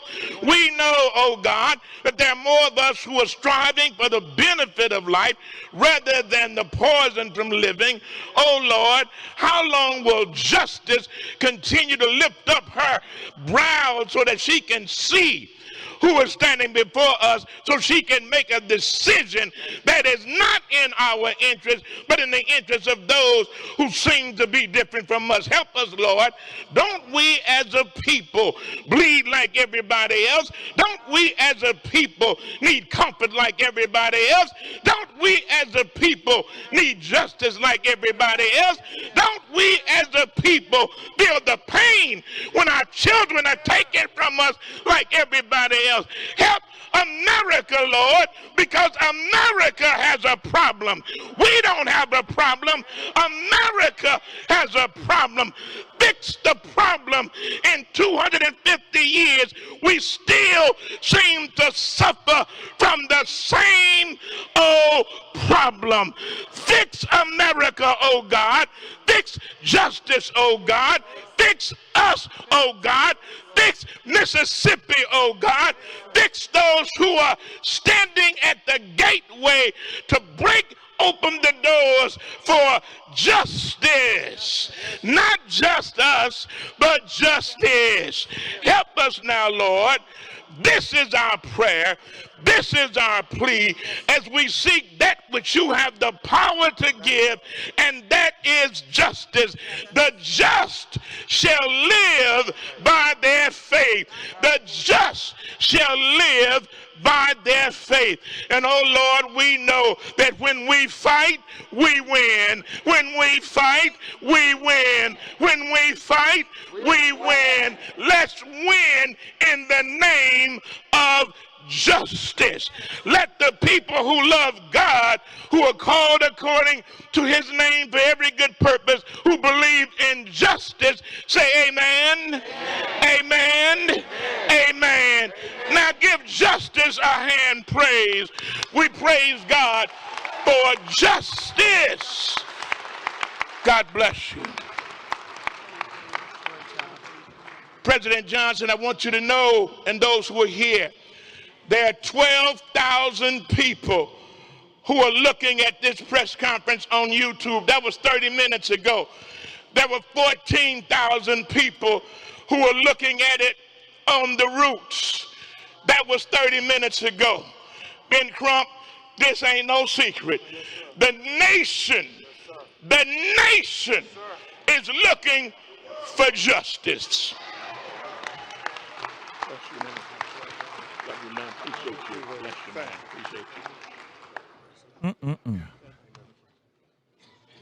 Well, I think that's it. Yep, that is it. So there's that press conference, y'all. What say you guys on that? Because honestly, excuse me, I'm shocked. I'm gonna keep it real. I thought that I didn't know it was going to go that way. I was thinking. Hold on, sorry. I honestly thought that this press conference was going to go a completely different way. Just to be completely real with y'all, I thought this press conference was going to go a completely different way. The way that they led into the information, I'm sitting there going, okay, they're trying to lighten and soften the blow of finding out that this whole thing was an accident, right? And lo and behold, plot freaking twist. There's a lot here that doesn't make that isn't adding up, as Benjamin Crump has said. Okay, now let me just say this really quick, all right? Before we start pointing fingers at people and all that, let me just say this. We don't know if the kids have anything to do with this, if his friends have anything to do with this, okay? A lot could have happened when he went off to talk to Katie, on his way to talk to Katie. A lot of things, or no, after he left Katie, right? When he went to talk to the girl and all that, there could have been things that could have happened during that time, okay? A lot of things could have happened. Foul play could have happened with his friends. Foul play could have happened with his friends. But also, there's other things that could have happened that had nothing to do with his friends. I just want to make that abundantly clear. Now, here's the other thing, too. There are reports, allegedly, I've not seen this yet, and I'm trying to find it, but there are reports of another person that was at the Horn Island party saying that he was very drunk, that he was slurring his words, and he was very, very drunk. All right, we still have to leave that on the table, too. Just because this independent autopsy, this preliminary independent autopsy results come back saying it's inconclusive on his cause of demise, how he passed away is undetermined, cause of death is undetermined. That doesn't mean that something nefarious, it doesn't automatically mean something nefarious or something sinister happened to him. But there's other things here that are not making any sense, okay? Now, I'm just going to be real, okay? First off, let me just say this here real quick. Thank you, One Wallace. I really do appreciate the super chat. You sent this earlier, so I appreciate you sending the love and all that. Big, huge thank you for this amazing super chat. Thank you so much. But you said this was an unaliving. Now, here's the thing. We don't know if it was. What we heard is insane. What we heard is very, very shocking. But again, we don't know. But the thing is, it doesn't help the situation that his neck was mother-loving missing. Why would his neck be missing? Remember they said something? This is the thing that they said. They said that there was some sort of issue with his body, transporting his body. There was a little bit of a hiccup transporting his body. And then they finally transported his body. Was it because of, transporting him? Or did it have something to do with the fact that they're like, yo, he's not all here, guys. A part of him is missing. Where is his neck? Where is his throat?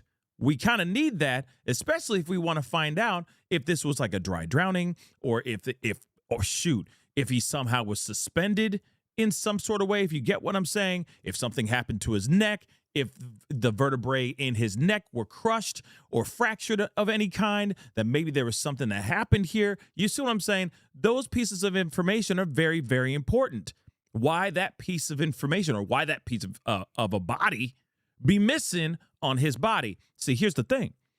If it was a clerical error, this is not helpful, especially when you got the court of public opinion who is out here. Majority of people are wanting justice, or at least they're wanting transparency and understanding of what actually happened to how he mysteriously passed away, right? This doesn't help. This adds to the conspiracy theories. You see what I'm saying? This just stirs the conspiracy theory pot even more, because now everybody's going, oh, man, he was suspended. Oh, this was a modern day and all that stuff. I can't say certain words, okay? Unfortunately, okay? But you get what I'm saying.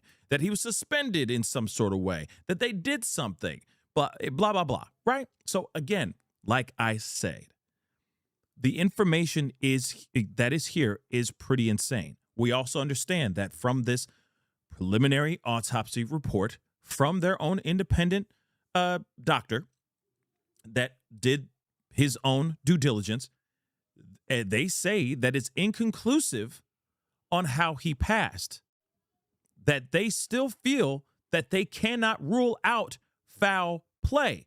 Remember what 5-0 said within hours of finding Nolan Wells. They said, doesn't look like there's any foul play here. There's no foul play. And they moved on. You got to understand, that doesn't help the family, especially when they're trying to get retrieved at the same time. They're retrieving his phone. There is footage and information deleted off the phone. Allegedly, that is we are still waiting for that information on whether or not stuff was deleted. Okay? Just so you know. So that is a piece that is strange, right? I mean, there's, like I said, there's just certain things that have sparked the possibility, right? Have sparked the mysteriousness of this case. Like I said, throat gone, throat missing, throat was not there. Why not?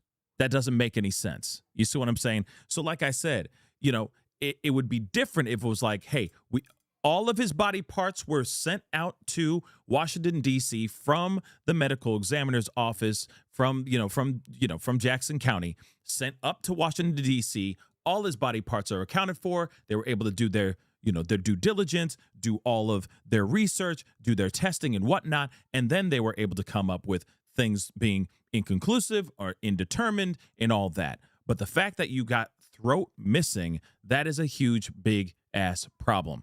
Especially when you got everybody and their mama watching every single thing that they do under a microscope. One false move, one small mistake, one clerical error can spark off a treasure trove of speculation and conspiracy theories. It doesn't help. Now, is this a cover-up? Are we seeing a cover-up in real time? Or are we seeing a mistake? A dumbass mistake? I leave that question up to you. But I'm going to reiterate this. I'm going to repeat this one more time. Just because cause of demise is not determined, how manner of death is undetermined, does not automatically mean that his friends did this. I repeat, just because they said it's undetermined about his manner of death does not automatically mean that his friends on that boat did this to him. You got to remember, they left him behind. If that story is true, that would mean anything else is possible afterwards. Still, maybe something nefarious happened between him and his friends. Sure. Maybe something nefarious happened between him and Katie. Sure. But what about after that? What if he said, yeah, I'm about to hitch a ride with somebody else, with my group of friends, with another boat, right? And in the between time, something nefarious happened to him then.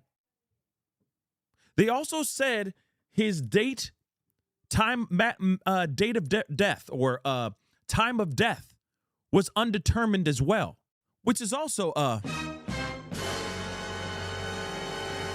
weird, right? So his cause of demise is undetermined. His time of death was undetermined. His throat was missing. That's weird. That's a little bit weird. Why would his throat be missing, though? So again, like I said, it just doesn't make any earthly sense. All right, Ashlyn, thank you so much for the super chat. Do you remember the Nolan Pressgrove case in Oklahoma? I'm getting deja vu. Yeah, the young man that went out partying, kicking it, all that, and then he was found like with his teeth dashed out and he was butt naked in the middle of the road, right? Yeah, pretty insane story. That one's insane too, and a lot of people are still trying to understand, trying to come to grips of what actually happened with that one too, with that particular story as well. The Noah, I'm sorry, did I say Nolan? Noah Pressgrove case, exactly. It is just insane, that story. Kid was kicking it with a bunch of his friends. They're probably just binge drinking, having a great time. And then next thing you know, his body is found on the freeway, on the side of the freeway, stark, buck naked, with his teeth dashed out. Okay? Bad. Really, really bad. Right? And people are still trying to understand what the F happened with that one as well. You know, jury's still out on that one. That's a mysterious passing as well, which makes no earthly sense. So here's the thing. I'm going to share what Benjamin Crump shared for those of y'all who want to see this more. We're going to go through the medical, go through what Dr. Roger Mitchell said and shared in his reporting. Okay? So because we do have the paperwork here, y'all. Okay? So we're going to quickly go through this real quick. And again, like I said, is this foul play or no? That's a question I think a lot of us would like to know, right? This is the second autopsy performed, okay? Because the other one was done by Jackson County, okay? By the Jackson County medical examiner, and the jury's still out on that. We have not heard anything from the medical examiner that did the first initial autopsy on Nolan Wells' body. Let me just make sure you guys know that too. All right. So we haven't heard from them at all. So I'm still waiting to hear from that. Let's be real. Are they just going to copy and paste what Dr. Mitchell did for the family? You know what I mean? Just curious. Pretty insane stuff. All right. So before we get into this, though, real quick. All right. Let me get the super chat here really quick. The Black Lake, thank you so much. Sounds plausible. He stayed behind chasing the blonde girl in the South while possibly intoxicated. You have to be aware of your surroundings. Not all folk are good folk. Absolutely. You ain't wrong with that. Now, here's the thing. Before we go into this conversation or go into this paperwork, I do want to say this really quick, all right? First and foremost, do not forget to subscribe, okay? Subscribe. Also, don't forget to hit that like button down below. That'd be greatly, greatly appreciated, all right? And then we're going to be back on in about an hour and a half or so to cover the David Burke, or I call him DeForvida case, the Celeste Rivas murder preliminary hearing. There's a lot to unfold. There's a lot to break down. So we are going to be talking about that as well. Now, here's the thing. I want to make this abundantly clear because I know some of y'all are thinking that he was hung, right? I can only use that word like maybe once, all right? That because of his throat missing in this autopsy, right? Here's the thing. Did you see any trees on that island?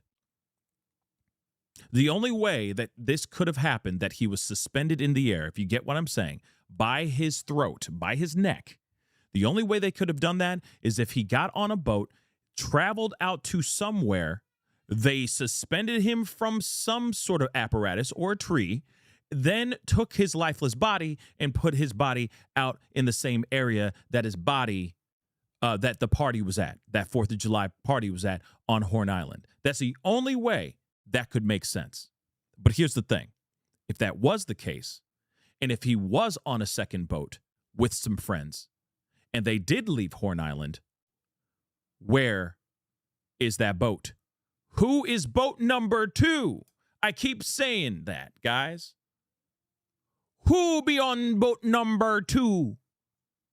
Who be on boat number 2? Like I said, I keep on saying that over and over and over again. Here's the other piece that's very interesting about this whole situation as well. He was clothed, y'all. He was not shirtless and just wearing his swim trunks. He had a T-shirt on. He had clothes on. So again, at some point after he left his boys, I'm just assuming, okay, he went and got a shirt and put on a shirt and went somewhere. So who did he talk to? Let's not forget the redness in the back of his head. Now, here's a possibility. A couple different possibilities. He either got hit in the back of the head by somebody, or he slipped, hit his back of his head on some rocks or some hard surface, and it knocked him out.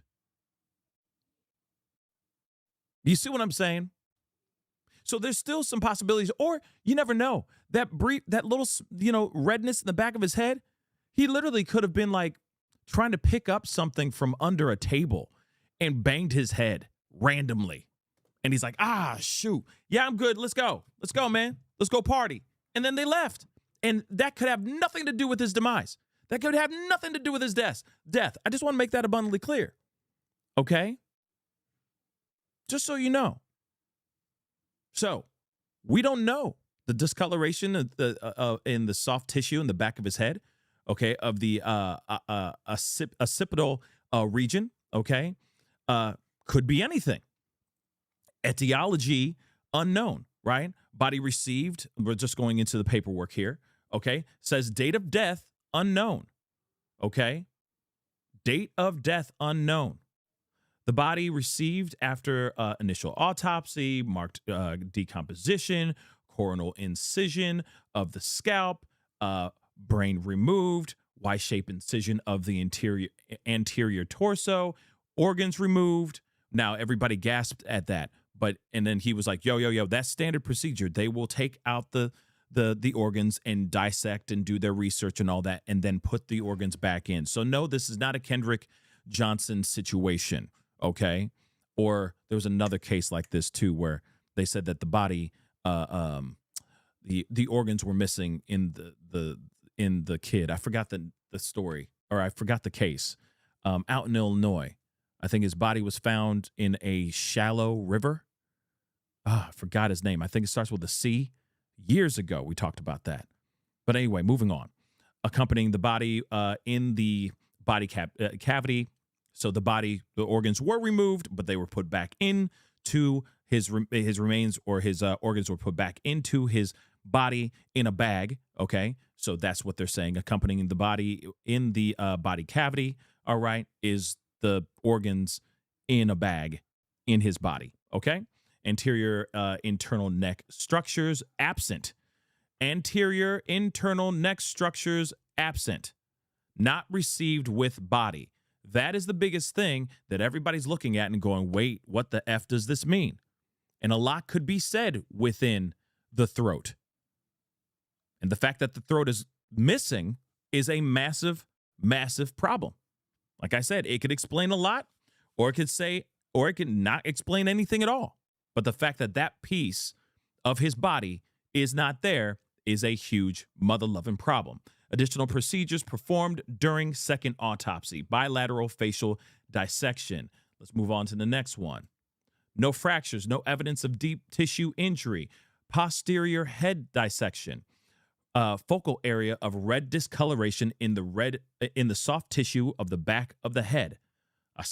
Occipital region. Okay, so, and no fractures. So again, he could have had a small bruising in the back of his head. You never know. He may have been hit in the back of his head. He may have slipped and fell and hit him, like he fell and he hit the back of his head. Or it could literally be like he was bending down trying to pick something up and he hit his head. He hit the back of his head. He could have been swimming, right? And hit the back of his head on something while he was trying to come up for water. That's possible too. Okay, like I said, this is very important to know. It could mean foul play, it could mean nothing. Okay? Just so you know. Posterior neck dissection, no fractures, no evidence of deep tissue injury. That's on the posterior. All right, but again, his throat is missing. Rib exposure dissection, no fractures, no evidence of deep tissue injury. Pelvic dissection, no fractures, no evidence of deep tissue injury. Okay, subcutaneous and deep tissue dissection of the back, buttocks, arms, and legs. No evidence of deep tissue injury. Remote healed scars, left ankle. Okay, and then a histology submitted, toxicology not performed. So they're not performing. And I'm assuming maybe they would send certain pieces of information to someone else to run the toxicology report. Maybe that's what it is. Okay. But moving on. Preliminary discussion, opinion. This forensic pathologist identified several limitations during the second autopsy that creates barriers to establishing a definitive cause and manner of demise for Nolan Xavier Wells. There it is. Okay? There it is. Several limitations during the second autopsy that creates barriers. Why did that actually happen? You want transparency? You want all the information? Come on now. This doesn't make any sense. Why would they have several limitations during an autopsy? You know what I'm saying? They're trying to piece this puzzle together and they're only getting the corner pieces. You see what I'm saying? That's the problem here. All right. Monet, thank you so much. Monet, thank you so much for the love. I appreciate it. I'm a white mother and have 2 sons, same age as Nolan. I would do exactly what his family is doing. Justice for Nolan, R.I.P., baby boy. What if they held him underwater? I don't know. Something isn't adding up. Thanks, Pascal. Yeah, that's possible too. But I feel like that would be said in the, like, we would hear something about water in the lungs or something of that sort. And the fact that they're saying several limitations are stopping them from being able to run this autopsy, to foul play cannot be ruled out. These are all massive issues, all massive things to put in consideration. So the second autopsy performed on Nolan Wells revealed marked decomposition. I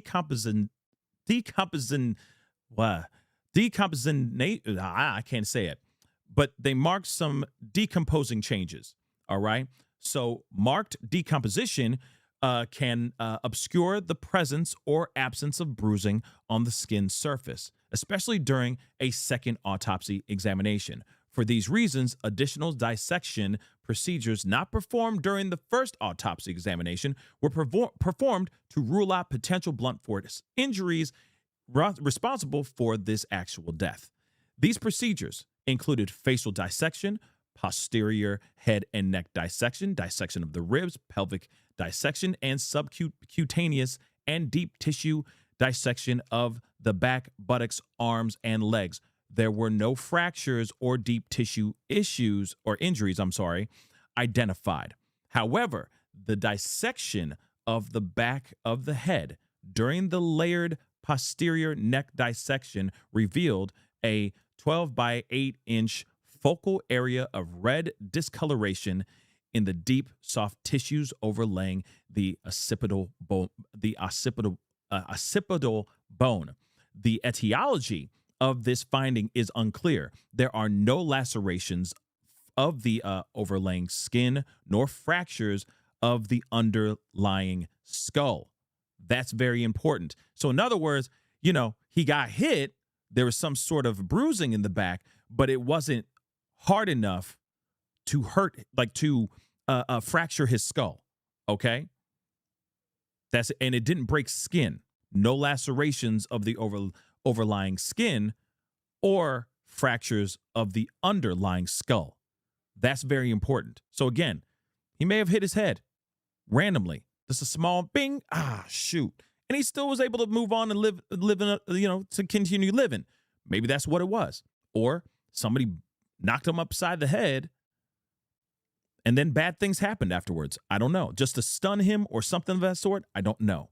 These findings are inconclusive for perimortem injury due to both the extensive decomposition and the absence of associated injuries. This finding, however, is significant enough to be highlighted in this preliminary report for further investigation.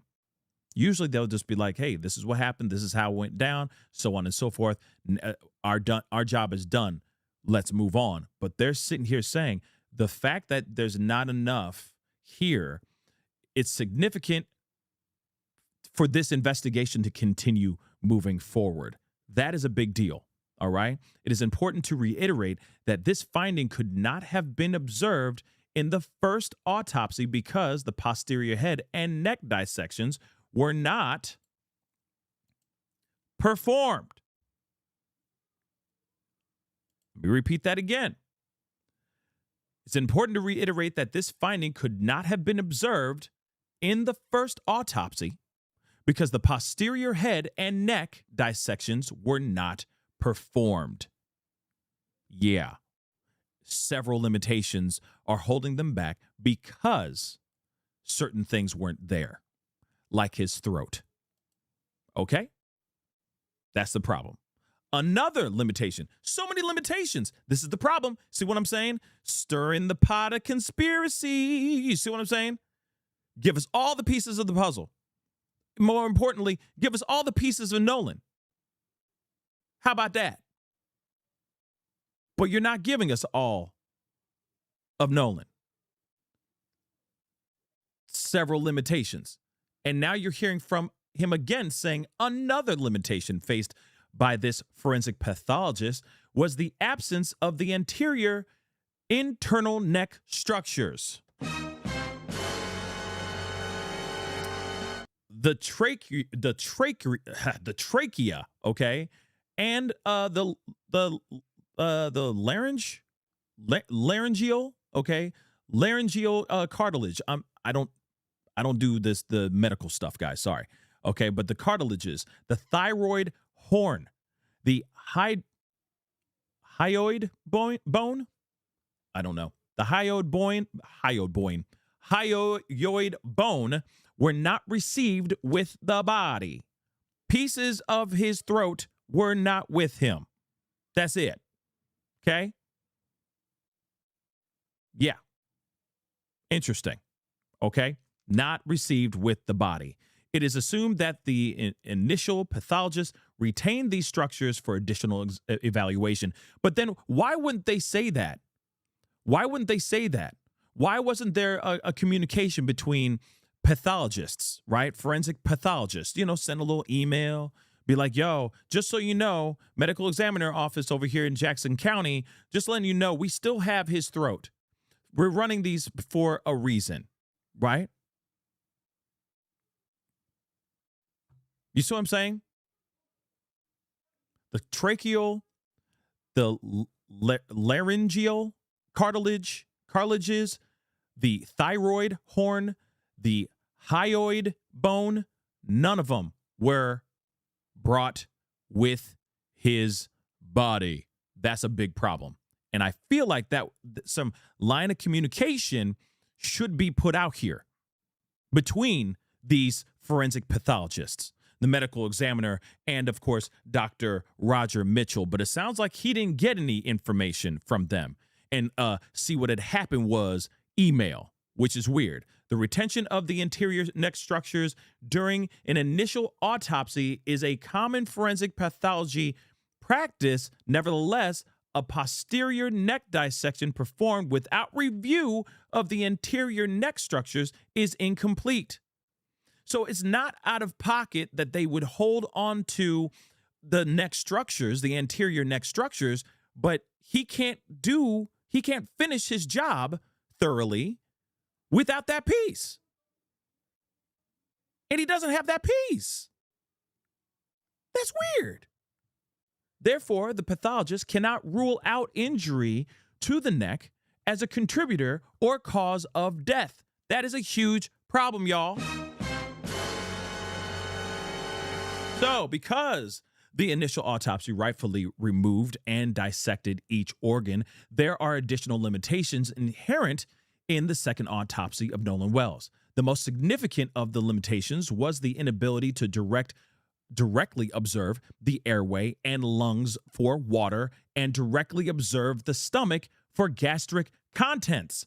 In addition, the original toxicology results have not been received at the time of this report. Here it is.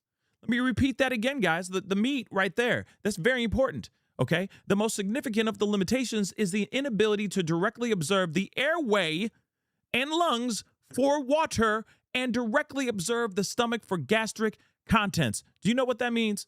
They can't find out, they can't figure out if he had succumbed to water or not because they need that throat. They need that piece that they don't have. And that is a big freaking problem. So in other words, limitation after limitation after limitation. That's a big problem. Moving on, lastly, in cases where a death has occurred in or around a body of water with suspicion of drowning, it is important to confirm how that person entered the water. Yeah, how did he get in the water, baby? I know everybody been in and out of the water, enjoying the 4th of July, home of the free land of the brave, okay? Amber waves of, but at the same time, how did he get in the mother-loving water? So this information is especially important for those deaths of persons who can swim, as is this case of Nolan Wells. At the time of this report, the forensic pathologist does not know the condition of Nolan Wells, i.e., whether he was conscious or unconscious, forced or unforced before entering the water. We do not know. We do not know. He could have been held underwater. He could have been shoved in the water, even playfully, and then something bad happened. He could have been alive on shore, and the guys grabbed him, knocked him upside the head, and dragged him into the water. Anything's possible. There's no bruising on his body showing that there's any trauma, like he was grabbed and forcibly thrown into the water. But at the same time, anything's possible because there's too many limitations that are not allowing this pathologist to do their mother-loving job, okay? Definitive circumstances of death are required to determine manner of death. For these reasons, this pathologist cannot rule out any intervening non-accidental factors contributed to or caused the death of Nolan Wells. In other words, this pathologist cannot rule out foul play. With the following questions still outstanding, what were the circumstances that led to Nolan Xavier Wells entering the water? We'd like to know that too. What was the body position when found? Was there water in the airway? Yeah, we'd like to know that too. Hey, ain't it funny? Because he's supposed to know that. Do you understand how important? You see? This pathologist should know. Oh, there definitely was. His lungs were filled with water, and he definitely succumbed to water. But you can't even answer that. This is what the mother-loving second independent autopsy is for. But because he's got, quote-unquote, several limitations that are holding him back from doing a thorough investigation on Nolan's body, he can't even answer the question that they brought his body out there for. Do you understand how insane that is? You understand that's insane, right? And again, is this clerical error? Is this a clerical error? How could you forget to send his, a piece of an important piece of Nolan to Washington, D.C. for his second independent autopsy? How could you forget that? How could you sit there, oh, shucks, we made a mistake? Or why not tell somebody? Send out an email. You know what I'm saying? Send it with pigeons. Okay, send the message with pigeons. I don't give a damn. And let them know, hey, we still have it because we're still running tests on this particular part of his body. Okay? But he didn't get it. He didn't get that info. So he's like, yo, where's the damn throat? Where is it? Okay? Kelinda, thank you so much for the love. All right, appreciate you. Thank you so much for the super sticker. But that doesn't make any sense. But moving on, okay? And it could all just be a very messed up mistake. But again, like I said, when you got the whole world watching every single move you make, and a lot of people are side-eyeing Mississippi, okay? This is not the time to be making mistakes, all right? Especially in the state of M-I, crooked letter I, crooked letter I, humpback I. Mississippi, you can't be messing around right now. You cannot be making stupid mistakes like this. Not in this case or any cases from this point on. They're going to be side-eyeing the out of you for good. Moving on. So where was there water in the airway? Big massive question that should have been answered by this forensic pathologist, and he can't even answer this doggone question. Okay? Is there any evidence of injuries to the anterior neck structures? Can't even answer that either. If somebody wrapped their hands around Nolan's neck, they can't even answer that either. Okay? Can't even answer that either. All right? What was the composition of the stomach contents? What are the toxicology report findings, which of course is still pending. We should find out in the next couple weeks. But again, that's very interesting. All right? The best classification for cause and matter of death for Nolan Wells is undetermined pending investigation. Signed, Dr. Roger A. Mitchell, Jr. So, guys, like I said, I know I know everybody has their opinions, okay? I know everybody has their thoughts, some people have already come up with their own verdict in regards to this situation. I'm going to tell you this. We still don't know everything. We still are in the dark, which sucks. Let me tell you this. This autopsy should have been a lot more thorough, should have been a lot more eye-opening. I mean, it's very eye-opening, but it's still questionable. Yeah, in a way, it's like they did all of this. They did the second autopsy, and because there were several limitations stopping him from doing a thorough investigation into Nolan Wells' body, we are still without answers. That's a huge problem. Any other situation, this autopsy would have come back if there was no foul play whatsoever, and he got all of his body back up to Washington, D.C., right?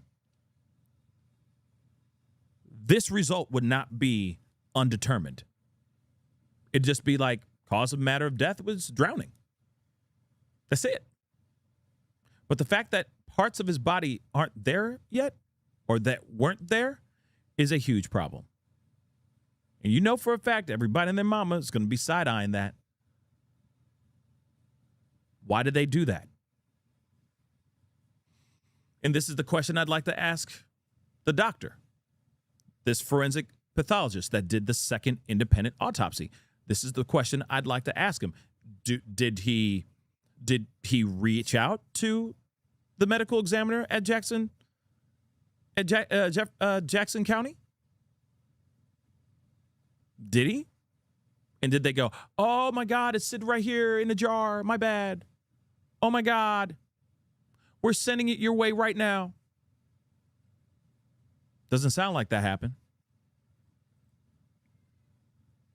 So what happened here? Because he can't even determine whether or not Nolan Wells drowned or not, because he didn't have all the pieces of Nolan.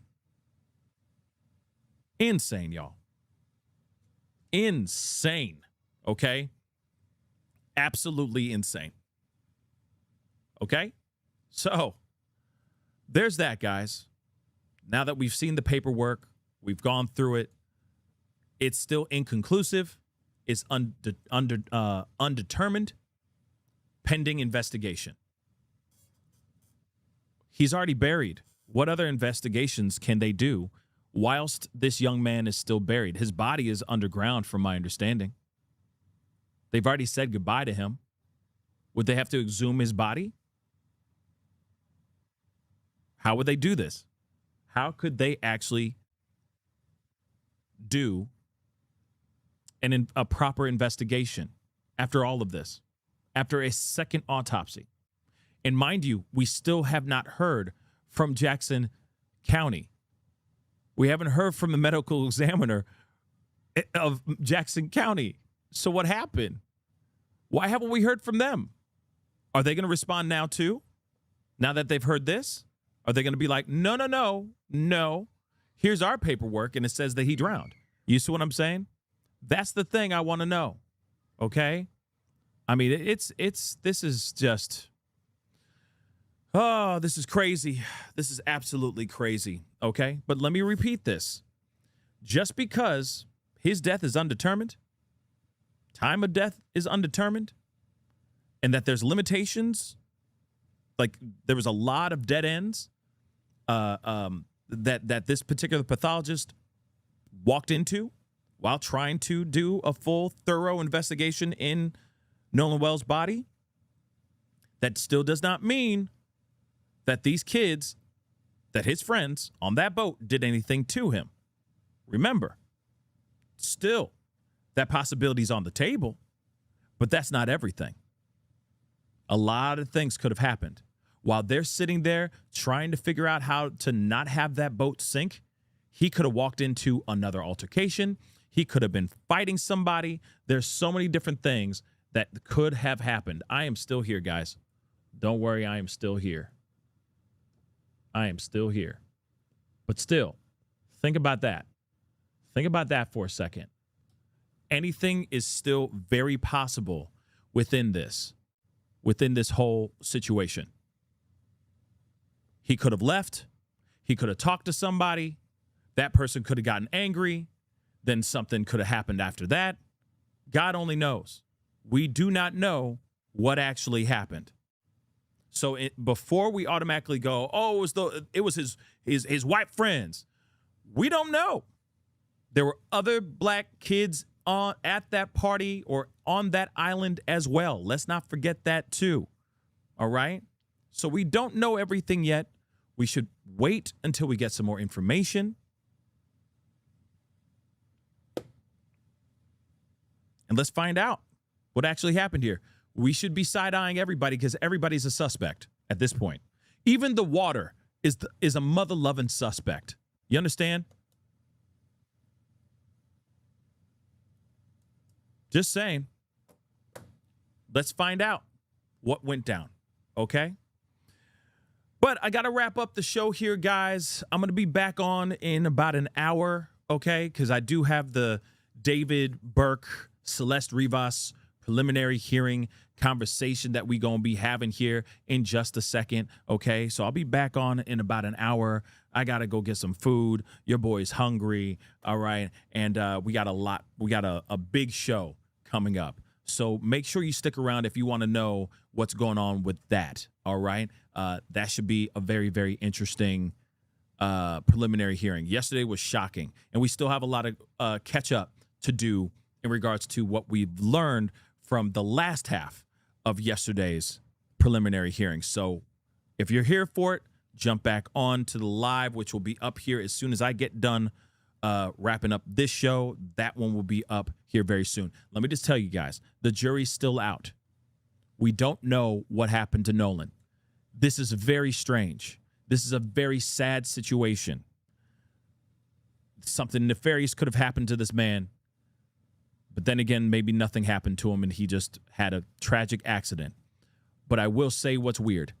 Pieces of his body were not sent to this forensic pathologist that are slowing him down or stopped him from being able to have a thorough